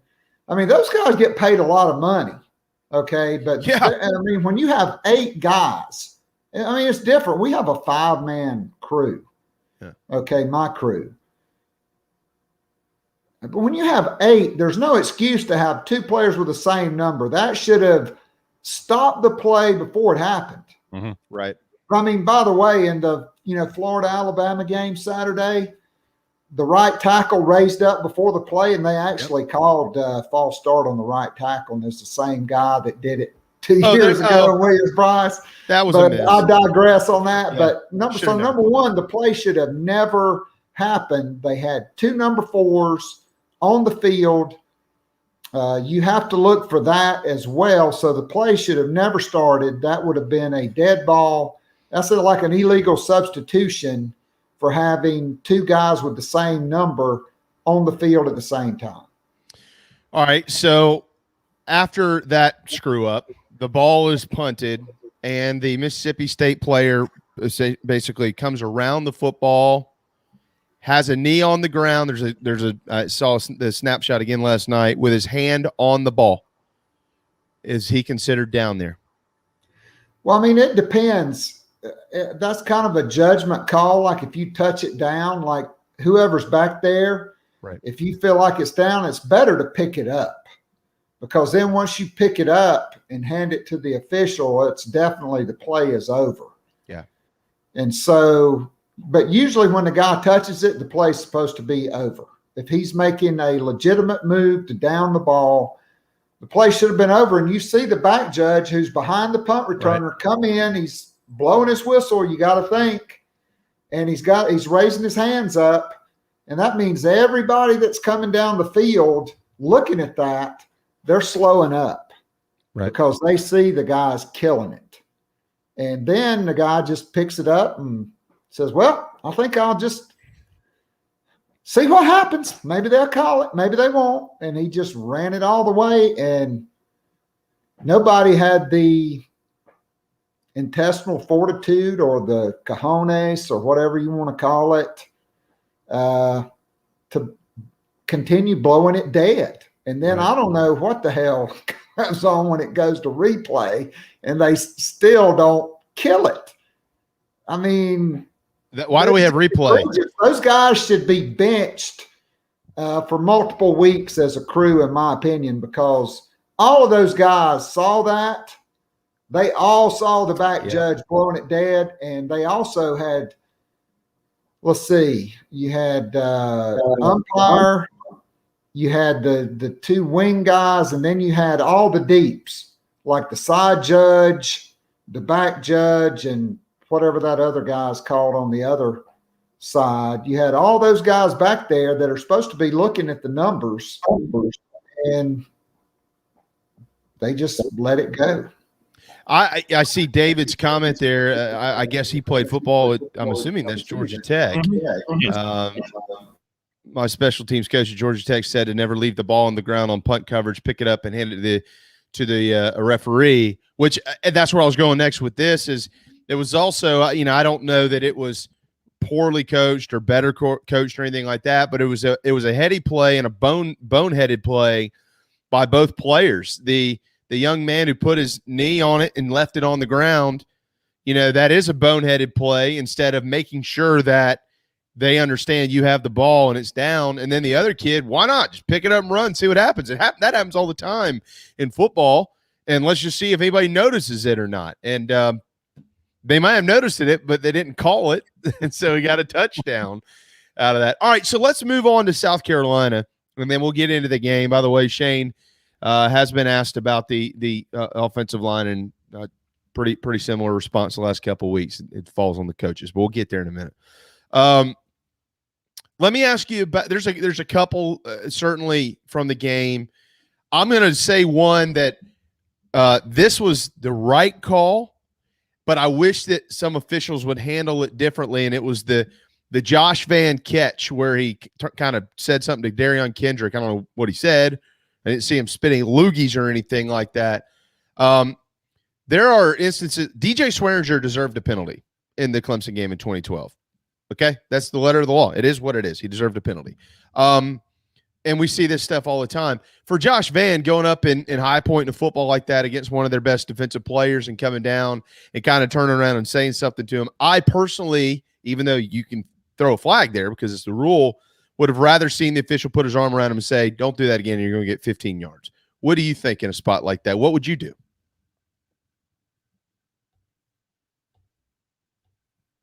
Officials. Go ahead. All right, so I agree with you. Normally, that's what I do, whether it's on Friday night or whether I'm calling a JV game at Lake Travis. I'm telling a guy, hey, look, there's your one. Act like you've been there before. Next time, it's going to be 15. I would have done that, but I'm not in the SEC officials meetings where they're telling guys, well, we have absolute, this is a point of emphasis and we have zero tolerance for taunting. Right. That could be, in which case, if that's the direction that you're given as an official by your conference commissioner, then, you probably got to call it. I just say to Cam Smith and to Josh Van, I know you hadn't made a lot of plays, but you're not at Alabama. You're not at, well, number one, Nick Saban. They don't do that at Alabama. But look, you're not at a juggernaut program, okay? You're at a 2-win and a 4-win program the last 2 years. You really don't have that much to get that excited about. So just act like you've been there before, hand the ball to the official, go to the huddle, and then do it again, and then maybe wink at it.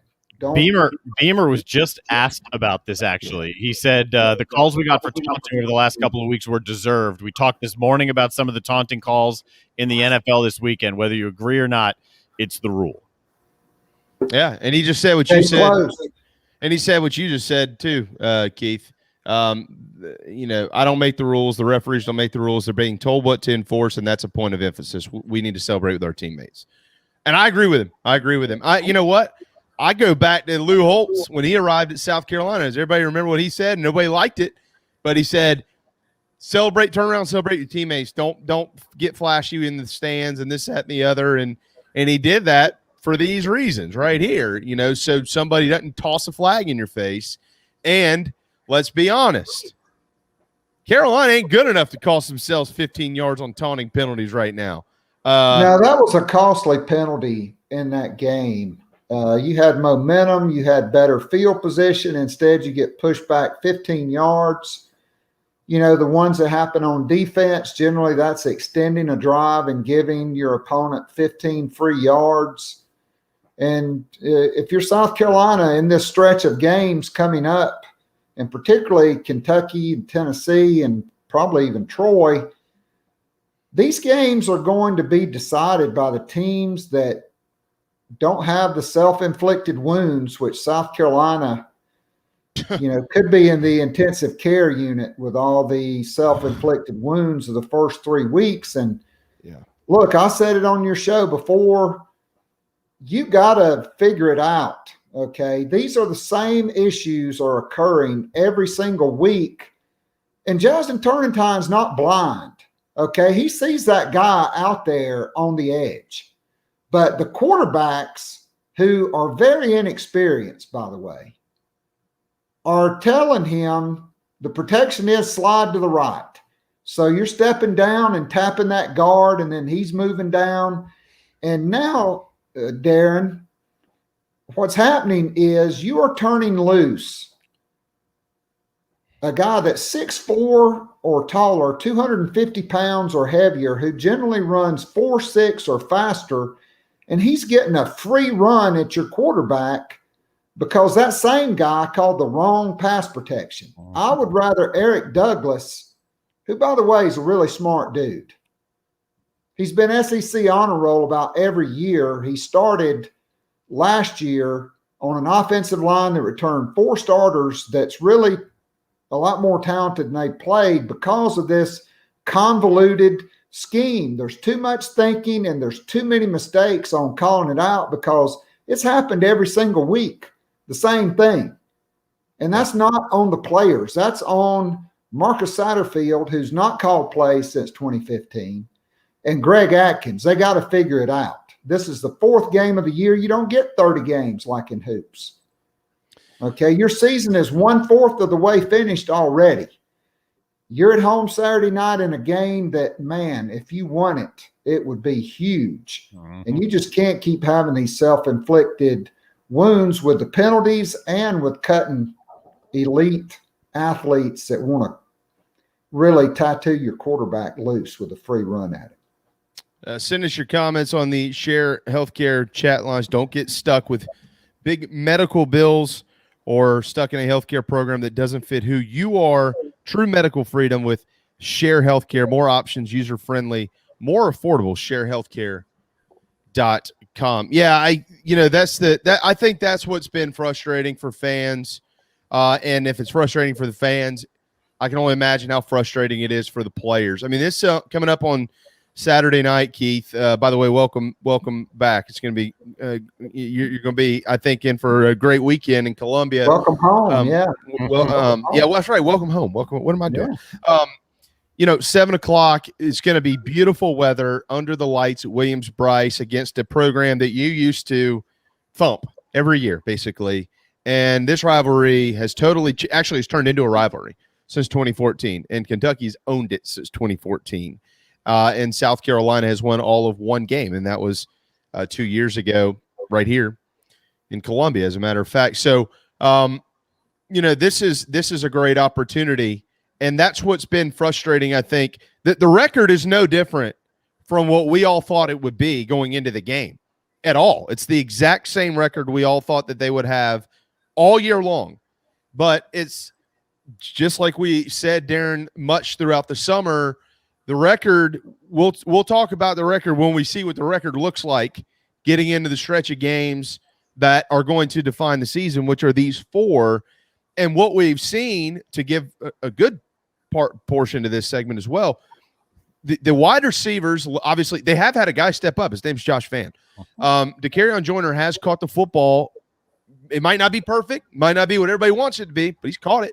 Jalen Brooks might have had a coming out party last week, especially with that big catch down the sideline. That was unbelievable. Defensively, there have been some encouraging signs. The secondary got burnt last week a few times, but guess what? They've also had some really good moments this year. But then we see what we've seen, Keith, and that's what we were told all year was the strength, which is the offensive line leading into that running back room. And it's been the running back room you can't truly judge yet until that problem gets fixed. But the offensive line has been disappointing at best, and people are seeing the same problems every week. And they're like, well, if we can at least cut those problems in half, we might win 2 or 3 of the next 4 games. Yeah, I mean, if you're South Carolina, you look at this stretch, you really need to go 3-1 in these next 4 games or better if you're going to have a chance at bowl eligibility. I mean, I'm just being realistic. I'm not a, sunshine pumper, and I'm not trying to paint a rosier picture than it is. If you go 2-2, That probably means you beat Troy and Vanderbilt, and you lose to Tennessee and Kentucky. I mean, it's going to be tough to find 2 more wins on the schedule. And South Carolina is not going to go 3-1 or better if they don't stop killing themselves. I mean, not just with the penalties, but I mean, I don't understand how, like to me, South Carolina's offensive staff is not a veteran Power 5 defensive staff or offensive staff. And you've seen it because, Shane Beamer's asked about Juju McDowell. And yeah, well, we had Juju out there and we wanted to get Juju the ball. But when Juju was out there, Sat had stuff called that really wasn't good for Juju. Well, why is that? Why was Juju in the game? Why wasn't there communication between Montario Hardesty and Satterfield saying, hey, I got some stuff. Let's make sure this guy's on the field at running back because this is what we're going to run on this possession. Like, to me, that's a new staff ironing out the kinks. And, yeah, I agree with that. It shouldn't be that way. I mean, look, it may not, it probably wasn't going to matter against Georgia, but, South Carolina essentially made that game a lot worse than it was simply because they didn't handle their business. They gave them 5 points right before the end of the half. Jalen Brooks dropped a pass that would have been 1st and goal early in the game with a chance to make it, I think, 14-10. Instead, it's 14-6. Kevin Harris drops a ball right in his hands, lets it go through his hands. It's an interception. That's a quick score for Georgia. And then late in the game, I see E.J. Jenkins out there. And then you get down in the red zone, and it's, you get a penalty, and so you're backed up. And they didn't throw one jump ball to E.J. Jenkins or Trey Smith or anybody else. They tried to throw it to Nick Muse, who ain't getting open against Georgia. He's just a guy. But bad news for Gamecocks. Nick Muse is not Garnet Thor, okay? He is not Hayden Hurst 2.0. He's not. He tries hard, and he'll be better against teams like Kentucky and Vanderbilt because they don't have elite athletes covering him. But Georgia does. I want Jaheim Bell. Throw it to Jaheim Bell or throw it up to E.J. Jenkins or Trey Smith at least once down there. Don't try to stick it in, Nick Muse at the 1 yard line and hope he can get in the end zone. I didn't like it. Yeah. So, I certainly think that there's a lot of kinks to be ironed out, and hopefully that can happen in the next 72 hours or so because Kentucky on Saturday is you can't make the same mistakes against them that you've made the last 3 weeks and expect to win that game now. It's Kentucky is a different program. They have been for a few years, and they deserve all that credit. And saying that, when you look at the rest of the schedule now, Keith, you just watched this weekend Auburn go up and lose at Penn State, who I think is really good by 8 points. You got A&M. We're going to find out more about them Saturday. They're going to be in there with the Hogs in whatever they're calling that, the Hog Pen or something. You got to go to Tennessee, which after watching JT Daniels, who might be the best quarterback in the country, he might be, I don't know, but we'll see down the line. Just wing deep ball after deep ball downfield over South Carolina's head. You know what Tennessee's going to try to do. I mean, that's Josh Heupel. And then, Florida within 2 points of Alabama this weekend. We know what Clemson has. I know they've had issues, and they might continue to have issues, but you can't expect Clemson to not be a good team in November. They're going to be a great football team no matter what. And you got to go to Missouri. So anyways, my point is, after what we saw this weekend, Auburn, Florida in particular, maybe kind of shoring themselves up. I think they had some question marks. They might have been answered. How does that make you view what's left on the slate for the Gamecocks versus how you viewed it last week? Well, I think that's why you better go at least 3-1. Ideally 4-0, but the back half of the schedule is going to be unforgiving for South Carolina. I got to say, look, I'm not saying none of these guys. Look, all these coaches on South Carolina staff, they really know football. I have no doubt Marcus Satterfield is a brilliant football mind. But there is an art form to being a good or great play caller. Okay, it's different. It don't matter. There are thousands of guys that are very knowledgeable football coaches, but there are not thousands of great play callers. Mm-hmm. And we don't know yet if Marcus Satterfield is going to be a really good or great play caller. And Dan Mullen is. He's almost like another guy that used to roam the sidelines down there. I think the field's named for him now. Yeah. That as the game goes on, he eventually is going to figure out what he can do to get where he wants to be. And you saw that on Saturday against Alabama. Emory Jones is like another running back, and he's not a great and accurate passer. But Dan Mullen, as that game went on, he found places where he could get soft spots in Alabama's defense and could scheme them up and formation them up to move the football and make that a very, very competitive game. I mean, Dan Mullen's one of the best play callers in college football. There is no doubt about it. No question. What I'm anxious to see is Luke's the guy. Shane said earlier he's your starter. Oh, he played great. Unless he has some kind of crazy setback this week, he's your starter moving forward. Luke Doty is back. He's going to lead the Gamecock offense. And let's, if you're a Carolina fan, pray to God that he stays healthy. By the way, on that note, I do want to say this, that the Zeb Nolan story is a great story. And anybody that thinks that their keyboard warrior fingers are going to go out and sabotage that young man for doing everything he could for South Carolina football, and maybe will need to again, who knows, that's wrong, man. A kid busted his ass for South Carolina football, and he needs to be commended for what he did. But now here's your guy. I mean, he's been the starter for a long time. He was named the starter after spring practice. Hell, he was named starter basically before spring practice, and he's set to go. I'm anxious to see, and I don't think any of us know exactly what this is going to look like, Keith, but I am anxious to see if things are a little bit different from a play call, rhythm, schematics type standpoint. I know they said they wouldn't be when Zeb was taking over for Luke, but now that you have him back in there, knowing what some of the issues are that you have, how you'll be able to utilize his skill set to your advantage starting against the Wildcats.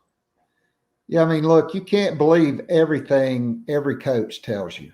I mean, you just can't. Oh, come on. They're going to say what they need to say.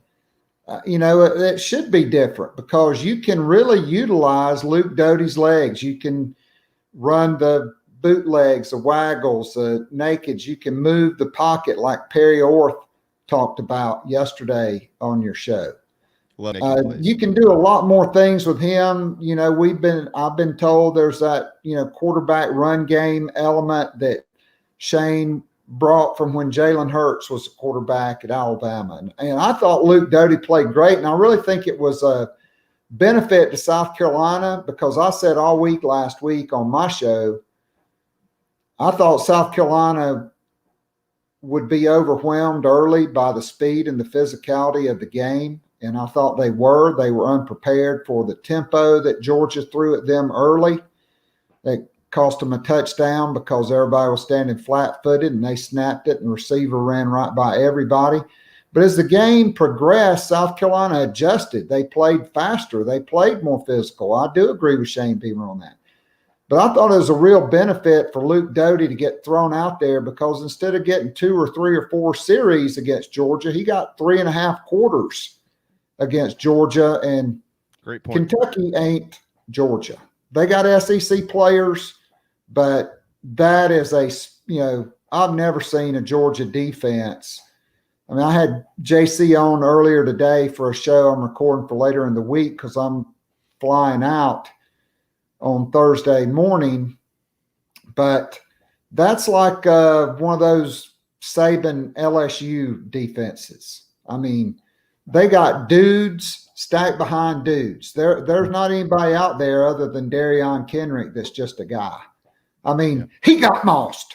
Yeah. You know what's amazing about all of that is for the last 15, I don't know what year this is, so 15 plus years, 15, 20 years, the two of the best defensive coordinators in the game were named Will Muschamp and Kirby Smart, and they're both on that staff, and neither one of them are running the defense.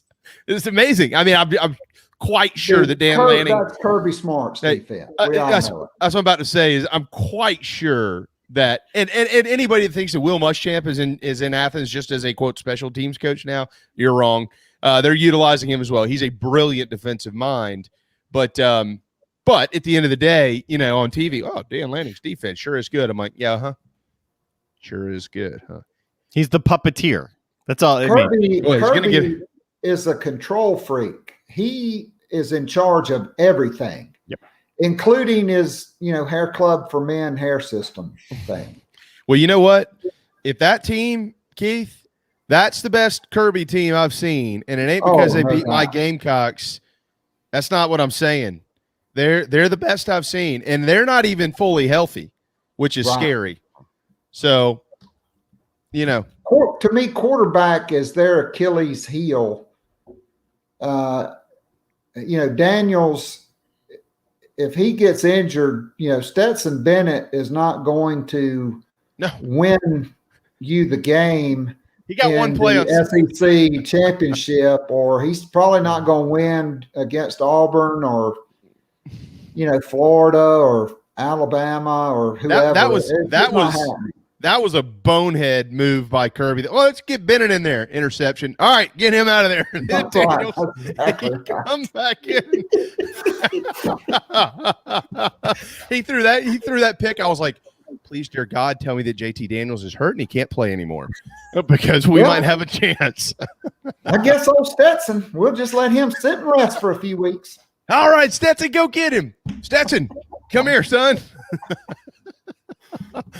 Oh, gosh. All right, Keith, we got to let you run here in just a moment. But on that note, final quick question for both of you. I'm prepared to you know what? I don't do a lot of things like this, but I'm going to go ahead and do it now. Why not? I'm prepared to say here in September that Georgia and Georgia and Bama, if they're both undefeated in the SEC championship game, pretty quick news here. Somebody would actually have to lose. It won't matter. Whoever loses will still be in the playoff. If they're both undefeated in the SEC championship game in Atlanta, they will both be in the playoff. I agree. I agree. I agree. They're really consensus. Good. Keith, what's on the Locked on the Gamecocks podcast this week? And again, summarize real quick what everybody's going to get to experience on Saturday before the ball game. All right, so we'll be at the TLC Sports Bar and Grill, which is right across from the Carolina Field House and right down past Carolina Walk on the left, about 3 until probably about 5:30, maybe 6, probably 5:30 though. My best friend parks across the street over there, and he's cooking, and I mean, he's like my brother. We've been best friends since 1983. Yeah. But it's going to be a great time. Can't wait to see all the patrons there. We got Beamer and Mailbag coming up today, and then tonight is the Garnet and Black Town Hall. Tomorrow we'll do the coordinators press conference. I'll give my commentary on that. Then JC on Thursday, Mike Uva on Friday. Both of those will be recorded because Thursday morning I'm headed for the airport and, flying east to see the Gamecocks play. And looking forward to seeing everybody. Looking forward to seeing you, Jamie. And I'll be there. JC will be there, and a lot of the patrons will be there. Colin Taylor. Hopefully we can get Wes by there. Mike Uva, a bunch of great guests. I'd really like to, buy him a cold one. What are you calling it officially? Your garnet and black what? We're calling it the Garnet and Black Town Hall Tailgate. Town Hall Tailgate. So I got to make sure that when I'm Twitterversing this, I get it right. Yeah, and hey, Darren, if you're coming up for the game, we'd love to have you. I'd love to just rub your bald head and give you a hug or something. That almost went south. I'm doing the bridge run on Saturday, but other than that, it'd be fun. That's exciting. Yeah, I'm looking forward to it. Yeah. I'll have plenty of time to watch the games though, because the thing's going to be over by like 5 o'clock in the morning. I'm gonna paint my chest for Laura Rutledge and stand outside the SEC Nation set Saturday morning. That is a good-looking woman. There's no doubt about that. I'll be very knowledgeable and very talented. Also, speaking of bald-headed guys, I'm going to be in probably around 4 on Friday, so I'm going to stop at the Flint condo and walk across the street and check out a little bit of Feinbaum, I think. So I'll call you when I get there. Yeah, bring Big Charlotte and Big Mike and Little Mike and Little Charlotte if she's there. Yeah, that's what I never understood. They named their two, the boy and girl after them. I always wondered how that worked when somebody said Charlotte or Michael. Worm. We call her Worm. Worm. We call Little Charlotte Worm. Yeah. Hey, Charlotte Flint knows more than 99% of South Carolina male Gamecock fans because her brother's a coach. She grew up in it. And the nicest lady I've ever met. My first day at Goose Creek High School as head coach before she left and went back to Wando, she bought my lunch and we spent time together. We, found out we knew a bunch of people from high school coaching, and she was a fierce ally and a great friend. Love the Flints. Great family. Well, they'll be there. We'll be there. We'll all be there. Everyone's going to be there. Everyone's doing it. Keith, thank you, man. Got to let you run there. Darren and I. No streaking though. We're not going through the quad. No, we're not doing that. If you do streak, make sure you have your mask on. Yeah. That's right. See you, buddy. All right. See you guys. All right. Keith Allsep, host of the Locked On the Gamecocks podcast. I want to remind everybody, Wando Power Equipment rips everything. Mowers, trailers, aerators, stump grinders, everything. It's that time of the year. You got a big piece of property you need to get it taken care of. Rent it from Wando Power Equipment, wandopower.com. Speaking of schedules, the SEC or the Gamecock women's basketball schedule is out too. Holy moly. Whoa.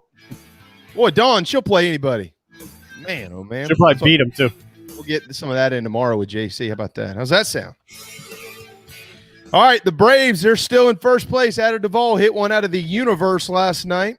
We'll talk more about them tomorrow. Thanks to Mike Morgan, Keith Allsep, Darren Goldwater, and all of you. Have a terrific and hopefully rain-free Tuesday afternoon. The JB and Goldwater Show, proudly presented by Motley Rice and driven by Stokes Volkswagen, returns tomorrow at noon. And we'll see you then.